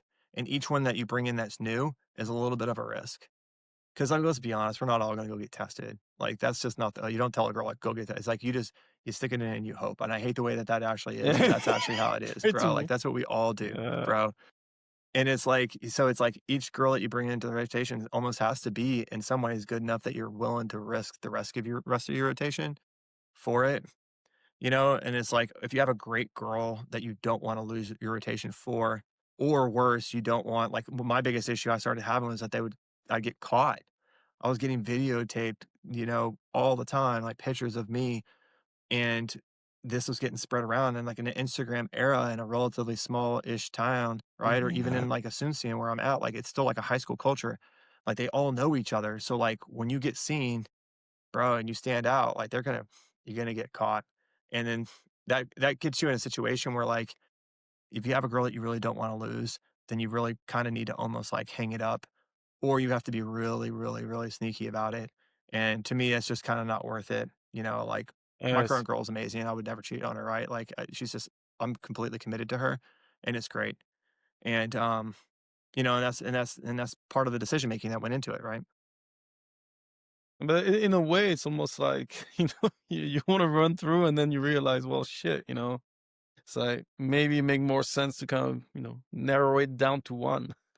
Well, Than it's not only that, I mean, dude, you you probably know? know this, but you just get burned out, like, you get oversexed, like, you just Yeah. get it kinda is, like, cool, but it's like, bro, it's like a video game that I've played so many times, and it's like, Yeah. it sounds crazy to say that, but you're just like, "Is there not more?" And again, when I talk to the 20-year-old Right. guys, they're like, "No, there's nothing more." But, like, I think that Uh, we're like, there kinda is eventually you do kinda get over it. I mean, look, dealing with more than 2 chicks, it's like fucking I mean, I don't have the bandwidth. It's like, I'm already so intolerant to bullshit, I'm just like, multiply that more and more. No, please. Yeah. Anyway, it's like, but yeah, no, it's just you have to deal, and also you have like to cater to all of them. And it's an opportunity cost. And actually, that's a great segue for the next thing because it's about more about like your sports betting, and how that influence you in your dating. Dude, If that I'm did that, honored that you know that about me. I think Man. the thing is, no, because I remember I saw that, like, we exchanged once, and you mentioned about, like, you made some betting reference, and I Mhm. used to have a gambling, well, I have a gambling background, so it's like it's kind of Dude, I love picked that. up on it. I have a good memory. You have an incredible memory. That's a lot, yeah. What Selective, was your question about it? selective. So what do you would you say that, like, that sport betting, background kind of like, mm, structure the way you approach it to dating? I think it has influences, like, I'd need to think about it. On the spot, it's a little tough because it's not something that I've really distilled before, but it definitely teaches you certain lessons, like understanding edge over time, that's important. Understanding finding the real KPI that matters. And also the other thing is understanding sub-optimization. So it's like, yeah, like it's easy to if you only wait for like bets that you kind of know are really, really the line's tilted, it's like a 70% chance, 75% chance that there's a huge amount of value there. You end up losing your quantity for your sure bets. Mm, And you know that, right? Like, so you can say, like, wow, this is an all-star bet. But if you only take the all-star bets, yeah, you're gonna win 75% of them, but you're only gonna get like 3 or 4 of them a year. So then you kinda have to say, well, the profit maximization here is to take down like, to go to bets that I know have lower edge and then just make sure that I do my staking the right way. mhm, Understanding that trade-off is important. Another one is, like, I think one of the things I use is success rate. Like, how do we actually measure like, how do you know you're suboptimal in game? And that's why filtering, right? Like, so, like, that example is only going for good bets is the filtering. So guys are like, well, I bet 75%, but in a subset of bets where you're not placing a lot of bets. That's not a guy, like, I can't say that that guy has a huge edge. He has the same edge as everyone else. He's just batting 75% because he's filtering. So mhm, it's easy to do that. Like, this is an example I used to have in my old job where we did forecasting and you try to project sales on an item and they rewarded us on mhm, forecast accuracy. So the more accurate your forecasts were, and these forecasts is what we actually sent in our replenishment for. Well, it turns out the easiest way to hit really high on your forecast is just to lower your forecast so that way you don't ship the product. So instead of the fact that you could have sold 100, you only shipped in 10 because you forecasted 10, and now you're 100% accurate because there wasn't any other product to sell. And I see that filtering happen a lot in our world where it's like, yeah, yeah, next to her, next to her, next to her, and it's like, like, but of the ones that I wanted, I got them all, and it's like, like, are you sure? Because I'm pretty sure, like, it's not. And so the question is that's why I say, like, I look at unfiltered success rate. If another guy picked out your next 1,000 approaches, what percentage of those are you going to close? Is not filtered. And I think that that's a really good metric is like, what's your success rate on that? And then the question is like, okay, having a benchmark of someone else to go off of, you know, that for me was really helpful. Unfortunately, we kind of don't really get that so much maybe in sports. Like we can kind of say, okay, my win percent was 54.1%, right? So I know that that's like decent, but not stellar. So, and that's over like that's like a big sample size, like thousands of bets. So I know I'm like, okay. And the other question is when do I know I've lost my edge? Because that's what we're all going to lose our edge eventually. Mm. So it's like, and you know that if you are in denial, then you're gonna it all ends the same way if you're gonna be in denial. And I think a lot of guys get that too, where we don't recognize like your edges are eroding, so you need to get out of the game while you still got your edge, rather than trying to Mm. redevelop an edge out of nowhere. And so those are some of the things that I learned from it. It's interesting on the edge thing. It reminds me of poker, right? So just for background story, like I played poker to the point where I paid for my university. I never had to pay for university because of it. It's like you go like I used to love tournaments, and you have like a lot, and you get paid between 10 and 14% of the time, and you have like those downswings because it's just part of the variance. And you're like, is it me really going on downswing, or is it me just losing my edge? And it's like you start questioning, and you start it's like, when it's just not natural anymore, you start double guessing. It's like, oh no, it doesn't.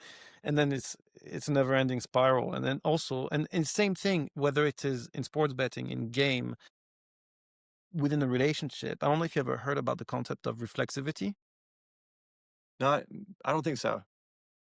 So basically, it's like, think about markets, right? When the market is constantly evolving. It's never changing dynamic. Say, for example, everybody do one thing because, okay, let me just say, okay, the Fed drops rate, everybody basically go long stocks, right? But then what happens is, because everybody knows that everybody goes long Mm. stock, that after the Fed drop rates, then the marginal rate of return of that move basically decreases because of the knowledge of the market of the move. So therefore, it can completely shift the opposite way. And the same thing in, like how you were telling about how the girl knows your patterns. Literally, you have to kind of like shift gear or have some other stuff in the kitty to avoid her owning you. And it's kind of the same thing, I think, about what you were saying about redeveloping your edge in sports betting. Yeah, that's I true. don't know if you, yeah. But yeah, And it's and also just knowing like what's the KPI that you're tracking to let you know that you might be losing your edge. Like for me, I use Monte Carlo analysis, right? Like based so off the results you're that I definitely a had. What's that? you're a data scientist. You're a data scientist, aren't you? Similar. Yeah, I'm in that realm. And that's what I say is like, but what are you doing? You're looking to try to prove the Yeah. hypothesis that this was just luck, that I wasn't winning this, I was winning this just by luck. Mm.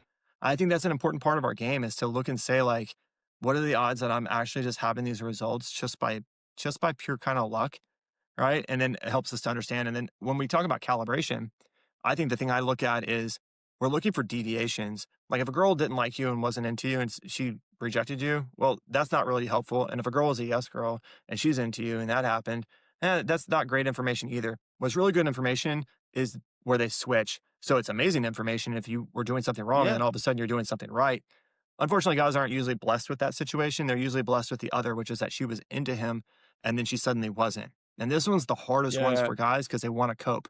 They don't want to. They don't want to assume that they snatched the defeat out of the jaws of victory.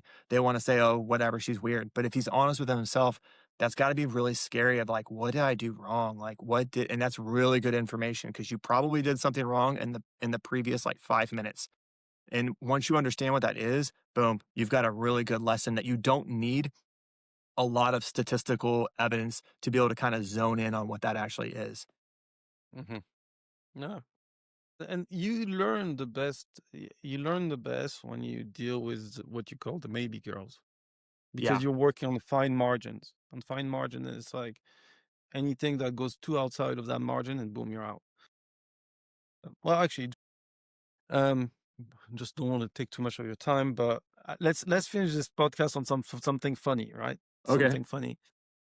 So obviously, we have the best stories in night game, right? So what would you say? I mean, you can choose. I'm going to use three different example, like three different things, so I don't want to corner you if you don't want to talk about something. But like, what would you say is your most egregious shot, thing that you would have never thought would happen, and like on a night game scene, and I would say near death experience. A near death experience? Long So shot, choose either one of those three, depending upon what you prefer. On the, man, don't have. it's kind of a weird thing just because I have like it's weird because like, between me and my boys, a lot of my pulls ended up becoming, like, just kinda, like, normal. Like, Mhm. it's like I mean, they weren't, like, normal, but, like, it was like, "Yeah, cool, nothing, like, crazy happened." And I look back at all the hilarious ones that happened, they either happened whenever I almost pulled or somebody else pulled, and that's what made it funny, is like, I did and then he did, right? Or and I almost did and he didn't, but it's like the story in and of it was funny. So,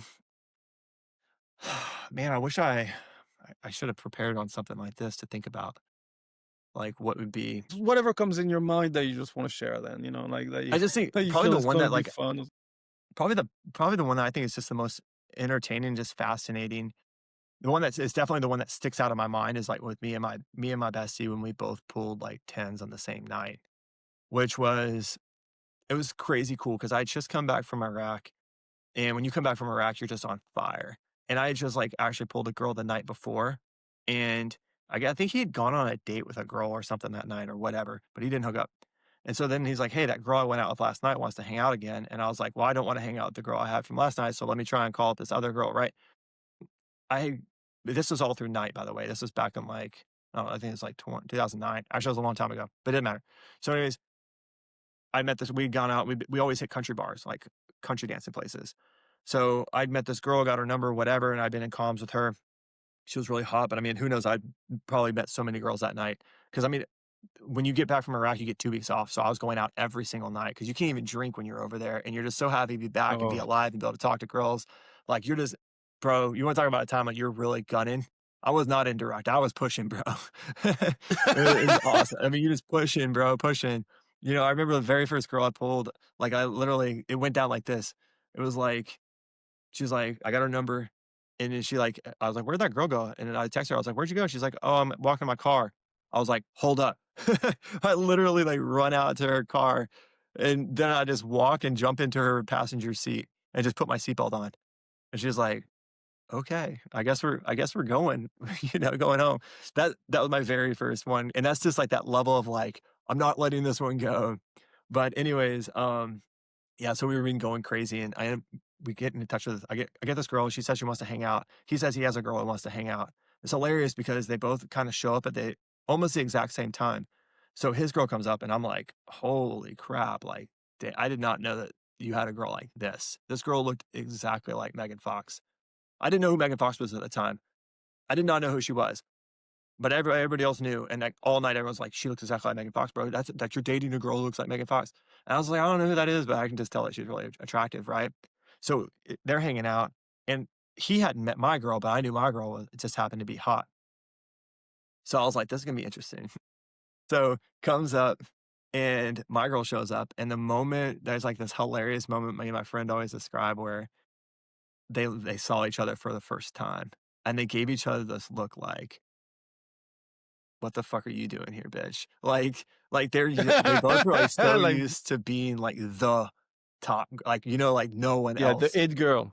They're yeah, and so we are like, "Oh, shit, okay," so me and him were staying in a hotel at the time because, like, we are just traveling, trying to blow steam off after me being out of Iraq, and we go to the bar, and, man, it's just crazy. Like, I don't think I'd ever really been treated like that ever. Like, that was such a crazy night. Like, we were in the back of the line and, like, they literally came up and were like, "You guys are not waiting at the back of the line." We walk in with these girls, and my girl was in the Hooters Street cred. my girl was in the Hooters calendar that year.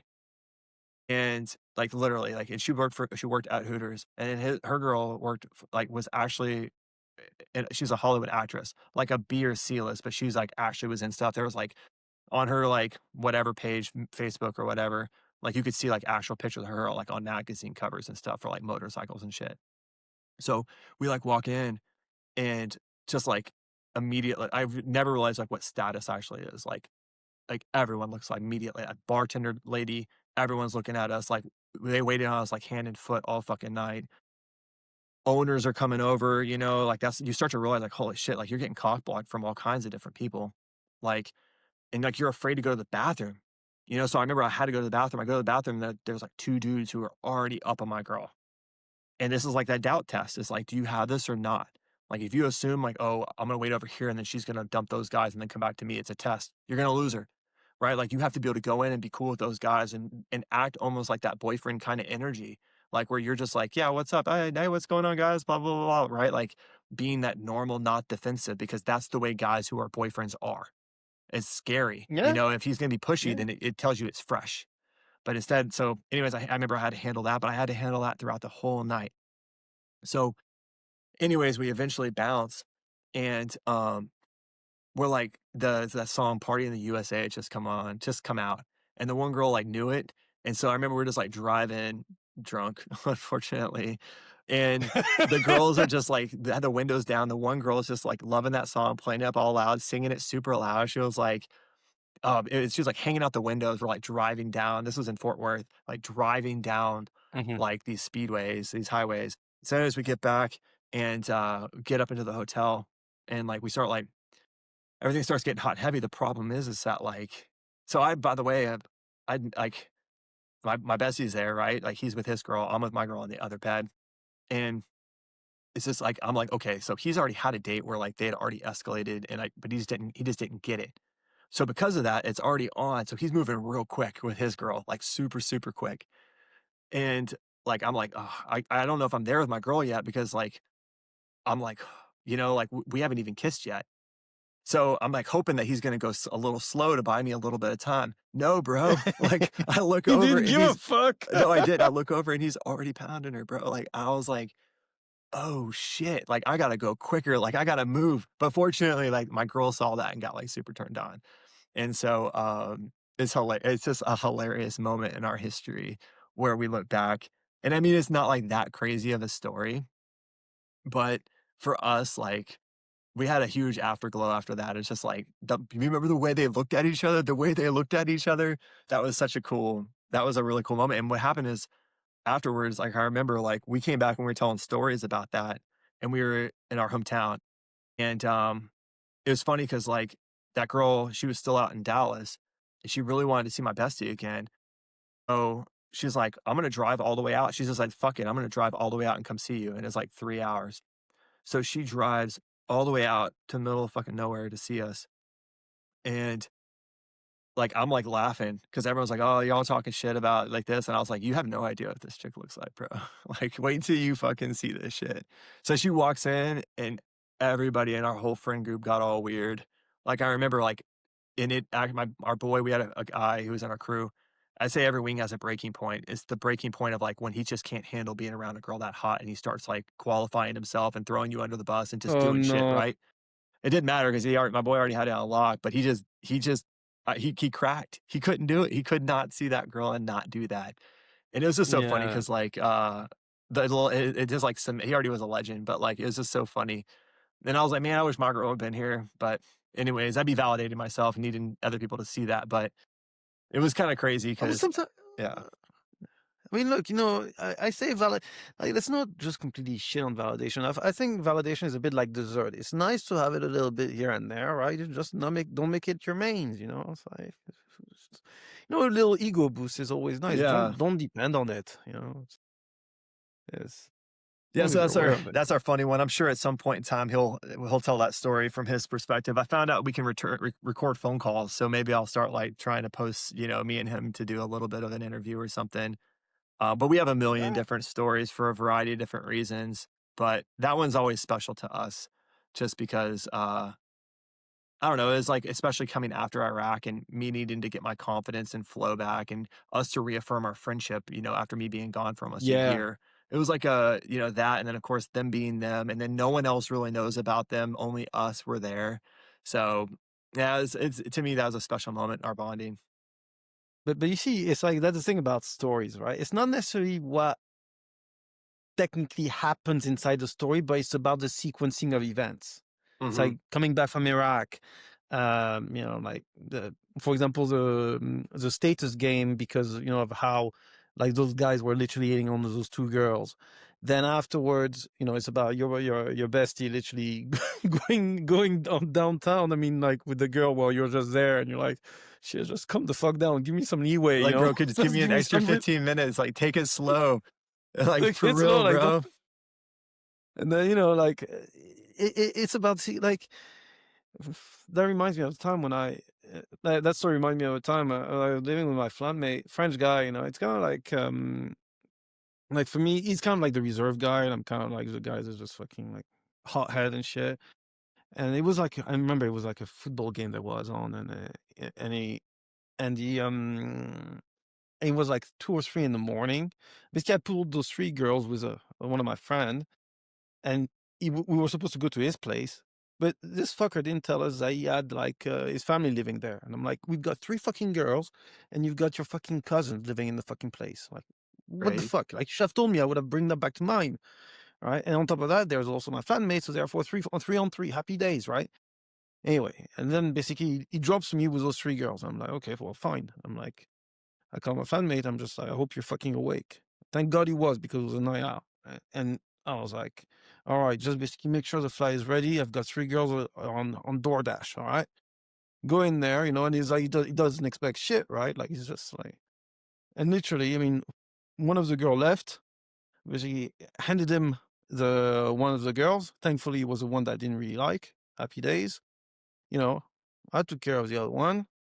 They left off. Never see them again. And I was like, you see, teamwork. And he was Right. happy. He didn't have to do anything. He's like, and just me, for example, just delivering that to my friend. I mean, it was not the only girl I delivered to my friend, but it's like, to this day, I mean, he's still, I still benefit from good treatment from him because of stuff Right. like that. But but when you were talking about the brotherhood, about helping guys and just making both of you like benefit, don't always take for you. It's like, and imagine you're an average guy that doesn't get shit like this, and you get like stuff like that coming out of the sky.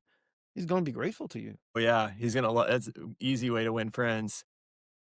Yeah, I mean, I met like I met very influential people because when I was in club, I was basically bringing girls to their tables, even though I was not even having any Yeah. table. And then they basically invite me to their tables, and it's like, it's what you were saying: diplomacy, building social skills, psychology, all of this. It's like, game is not about fucking bitches only. It's like actually Yeah, really it becoming better. men honestly, yeah, a lot of times you get past that and you start to realize, I mean, every good wing gives you like 10 chicks.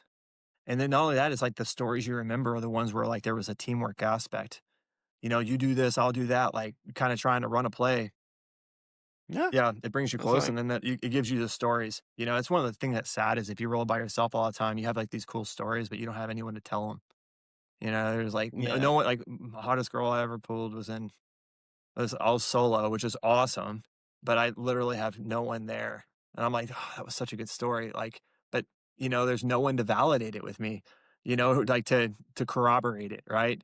So, it can sound like I'm just making it up. It doesn't matter because I know it happened, and that's valuable to yeah, me, exactly. Yeah, but at the same time, it's just like, man, like but then it would have been not the same because he would have been there, and it would have been like, well, I didn't do it solo. So, the fact that I did it solo is meaningful to me, but I agree, like, it's so much better to have, like sometimes it's great to have those stories as a team where it becomes like yeah. a legacy, a lore that we talk back to, and we're just like, Yes. "Man, you were there. Like, how I can never replace you because you were a witness." Actually, remember the guy I was telling you about, Jon Snow, right? Mhm. Funny enough, once, right, like there was a blonde, and there was like a brunette, right? And the brunette was really into Jon Snow, and the blonde was really into me, right? And I was like, but we couldn't close that night, and we had to go like fucking an hour and a half away from London. And I was like, the friend was kind of like trying to get me to bring that, my friend, to see them there. And I was like, come on, man, do it for me. How many fucking girls did I fucking, assist you with? How many girls did I had to warm and set up to basically for you to bang them under my nose? Mhm. And I was like, all right, I'll come with you. And it's like, he didn't really fancy the girl at all, but he's like, I took one for the team. I was like, yeah, yeah, you did. Thank you very much. You owe me more than that. I was like, no fucking way. And then, it's like, you just start basically shooting their shit. And it's all fun and games, but it's like, it's the stuff, and you know that even better than I do because of your time in Iraq. It's like the people that you met in those, like, as part of your crew, your team, in the military, the one that survived and everything. It's like the bond that you have with them is just Yeah. like, Can I give you a quick story that you just made me think of? oh, go on, I know we're getting go on, late go in on, this, but please. and who knows if people make it this Oh, far, it fuck doesn't really this. matter. I don't have But anything. talk I don't know about you, but I don't have anything after. So, go on. I'm about to have to jump because I know my girl's, she's probably done with dinner. But you talk about brotherhood and like a feeling of this common bond. There's a time that we were walking. It was like probably like 3 months after that story, and we were walking home like 2 o'clock in the morning, and out of a club. We're both coming back empty handed. Well, we were with it was us three. It was me, my bestie, and then we had this other guy named Trent who was rolling with us. He was just there for the weekend, and we were hanging out, and I don't remember what happened. I remember, like, hearing that Trent's ex-girlfriend or something was around there or whatever, like, that he had seen her that night, but we neither of us knew who she was or whatever. Anyways, we're, like, leaving kinda empty-handed, and I think that there was, like, a rumor of an after party or something that was maybe gonna happen, and I wasn't really paying attention, but I was walking, and I noticed a girl on the street, and I remembered I was like, "Oh, shit, this is Ashton." This is a girl that I was talking to like 2 years ago. So I like yelled her out, and like this girl, we had been kind of, I don't know, we'd been kind of talking like kind of long distance because she lived out of town and I was just trying to keep it warm. And then she just kind of felt like she was very fresh and innocent and uncomfortable with like how to talk to a guy. And I could just kind of tell I was like, this is gonna be like a 4 or 5 date kind of affair. So, I remember I kinda, like, laid it off and didn't really think about it. Anyways, I run into her 2 years later, and now it's a totally different demeanor, right? Like, we're literally walking under a street light, 2 in the morning, and I'm like, "Well, we're heading back to our place, so if you wanna come," and she's like, "Yes, I'd love to." So it's, like, totally on, Ah. and, like, super on. So, we're driving back, and, like, she's like, "Well, can I just stay at the hotel with you?" And I'm like, "Yeah, great," right? Like, and I'm like already, I'm like, "Sweet," like it's only 2 years it took, right? But like, and I haven't talked to her in 2 years, but she seems to remember everything about me. And so, but she's like, "I have to be at work at 6 a.m. Like, I don't wanna get fired, so I absolutely have to." So, we were driving in my bestie's truck, and they were gonna go to this after party, and other than that, we're out of town, and there's no other way for us to get there. This was before, like, Uber was a big thing. So, she has, like, no way to actually get to her out to, like, where she works at this hotel. And I look at my boy, and I'm like, "You're gonna be able to do that?" And he's like, "Yeah, I got you." I was like, "Alright, cool, whatever." So, me and her, he drop us up at the hotel, they go to this after party. From my perspective, here's what happens. I'm sitting there, it gets to be like 5, and she's like, "You're sure they're coming?" I'm like, "They're coming. He'll never let me down." It gets to be like 5:30, and she's like, "I'm freaking out. I'm gonna get fired. I've already been, like, written up, like, 3 times." I'm like, "No, they'll be here. They'll be here." It gets to be like 5:45, and I'm like, "Okay, I should probably call him." And he's like, he immediately, like, gives me the bitch button. Like, he doesn't pick it up. That means he ignored it. Oh. And I was like, she's like, "What happened?" I was like, "He's on his way." Like, I know him. Like, he would like, he will never let me down. Like, but that just means he's in a rush. Sure enough, boom, 2 minutes later, he shows up. We run in there. We gotta get all the way to the other side of town. We sprint to the other side of town and got over there, like, literally on the dot, right? And I was like, Yeah. "Bro, like, you're cutting it close with that one." He's like, "You wouldn't even understand." So anyways, we come back to the hotel. We'd all been up all night basically, and we go hit the continental breakfast down there, us 3, and we're just sitting there and we're being super loud. We're drunk, we're loud, we're talking, and like we're probably annoying the living shit out of these old people who are around us because we're going through the whole details of the night. They want to know how mine with my girl, which of course it went down, and then what happened. I want to know what happened with them. So it turns out they go to this party, and everything's going great or whatever. They're just chilling until like 4:30 in the morning, and my boy, he's like, yeah, and so like this other girl, she starts hitting on me and she seems to be into me. And it turns out that she lives actually next door. And so we are just talking and whatever. It's like gets to be like 5:25, and I know I have to leave. And she's like, "Hey, do you just want to go next door and have sex real quick?" And he's like, "Well, shit, I know I have to be back to pick you up." But I'm like, maybe I can get this done real quick. So he goes over, walks next door to this girl's place, gets literally, he's like, the whole time I was just doing it, I was just thinking about you and making sure that I get back to see you, right? And he's like, so I purposely like figured like I got it done quick. She goes to jump into the bathroom, and like he's like, I thought I could make a sneaky exit, but she comes out and I'm literally putting on my coat, and she's like, "Oh, it's like that." And he's like, "Well, I gotta go. I really gotta go to pick up my friends." So, anyways, then he comes back and we're sitting there, and our boy Trent is like, "What girl was that?" And he's like, "Oh, it was like this girl, she was kind of like this," and he's describing her. And he's like, "Well, did she have this like tattoo? And he's like, oh yeah, like on the back of her like ankle, she's got that tattoo. Oh, And she was like, no.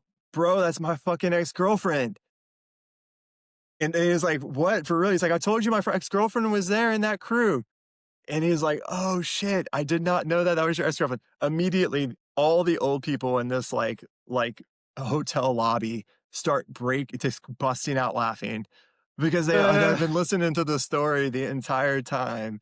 And then they find out that my boy accidentally banged his ex-girlfriend and blew her off to come back and pick me up to save me and my girl to get us to the hotel room or to get her to her hotel where she worked. It's crazy, man. But that's just like that yeah. level of loyalty where I was like, most guys would have said, fuck him. Like, fuck him. Like, fuck that girl. Like, I don't care. It's her way of getting there. I'm about to get laid. It's fine. I don't care that I only got 20 minutes to do this. Like, I don't care. Like, I'll let my boy down. Like, he'll understand. Most guys will But that's think the thing. that, but not him. No, it's like it's especially in game. What you tend to find is like if, and I was a bit at fault of that is that it's almost like you could actually throw your guys under the bus just because of a quick lay, and then you realize how fucking like low scum of the earth type of behavior that is. It's like goes back to what I was telling you about that story about like those two girls and two married women, right? That literally I could have pulled easy, right? And it's like, my friend's there from the US. I'm not gonna dump him just because, I've got two girls that are already pretty much like Mhm. in the oven. It's like, I'll just drop that. Who cares, Because You find out like who guys really are when that's involved. It's a test. It's a true that's test of character. that's it. Like, it's like even when on that same night, those two, I mean, models, that's in quote unquote. Quote unquote. Like literally, quote unquote, right? We're very. My friend was like, his girlfriend. He was like, so asking me like, "You coming?" And I was like, "Yeah, it's cool." Like, and then he asked me like, like, "Where do you come?" I was like, "We've done that already. What difference does it make?" Like, I don't want to put you like, first of all, like out of make you feel like the odd sheep. It's not Mhm. second. Doesn't make much difference to me. And the next day, I had to basically take care of a girl that I'd worked on the long game because I was being petty with this one to basically close the deal. And I was like, I might as well save my energy for that as well. And that's where you truly knows because it's like if you're still stuck on the pussy, you just you can't be trustworthy. You Yeah. can't. And so many guys fall into that trap. Well, that's the exact thing that girls are gonna do is they're gonna test to see if you value it to figure out if they can trust you. So they're kinda doing the same test, right? Hmm. I mean, yeah. I mean, like when you say they're doing the same test, can you just give me like an example, just so that I'm sure I'm not mistaken, like Well, what it's you just just like said? they're just basically seeing how much you care about the pussy, right? Like, are you Oh, gonna okay, like right? Like, that's the same thing, and if you care too much, they got leverage, and now they don't trust you, right? And it's the same thing. It's like a guy's testing to see. It's like, "What will you sell me out for?" Except the girl is testing, like, "What will you sell yourself out for?" yeah, yeah, nah, there you go, there you go. Yeah, no, that's pretty much it. When you think about it, it's pretty much it. It's like, well, can you hold your ground? Mhm. Cool, dude. Anyway, This is fun, man. I really enjoyed I this. I This is likewise, I don't know if you likewise. know this or not, but this is my very first interview, so you took my Well, I'm feeling virginity, very so honored. no one's gonna want me after this, because I don't stroke their ego. It's like there's no validation to be gained from being on an interview with me now because I've already given it up. I'm feeling so privileged, and some people prefer having their ego stroked than their dicks. It's a matter of choice. Possibly. Anyway, man, really appreciate. Look, I don't know. I think you celebrate Christmas more on the Christmas day rather than Christmas Eve, right, in the US. Merry Christmas to you. And I'm gonna hopefully publish it by tomorrow, and I'll definitely quote you on it. And again, thank you for your time and for jumping in. Same thing, man. Thank you so much. It was good. I enjoyed the experience, and it's great to meet you. Right, like that's something that in the back of our mind is not where we're just two people. It's like no, bro, we're just two guys, like friends. Yeah. And I think that so I feel like this was an experience to meet you and collaborate with you And I love that, right? It's not a business thing to me. It's like a friendship thing, a community thing. And so I love that. And also I wish you, a Merry Christmas. And you're gonna have a new year. So I'm sure I'm excited to see your adventures this coming year. Well, trust me, I'm gonna be more with my face on out there. So yeah, and look, and also the fact that we didn't. The thing is, what's great also about this is that we can actually have like a conversation, even though we have like our disagreements and everything. But like, it's really, we put that aside and we just actually just shoot the shit, because at the end of the day, it's like, are we caring so much about our fucking position on things? No, Not really. So no, it's an amusement thing, right? At the end of the day, this is about yeah, amusement. that's it. It's like, don't take the shit too seriously. Like, makes anyway, man. On this, I'll let you have your dinner or your lunch. I don't know what time it is for you, but uh, for me, I'm gonna shoot off to the toilet because I've been holding piss for a bit too long. All right, brother. All right, see you, man. Cool. Awesome. Cheers, bye bye. Yes, sir.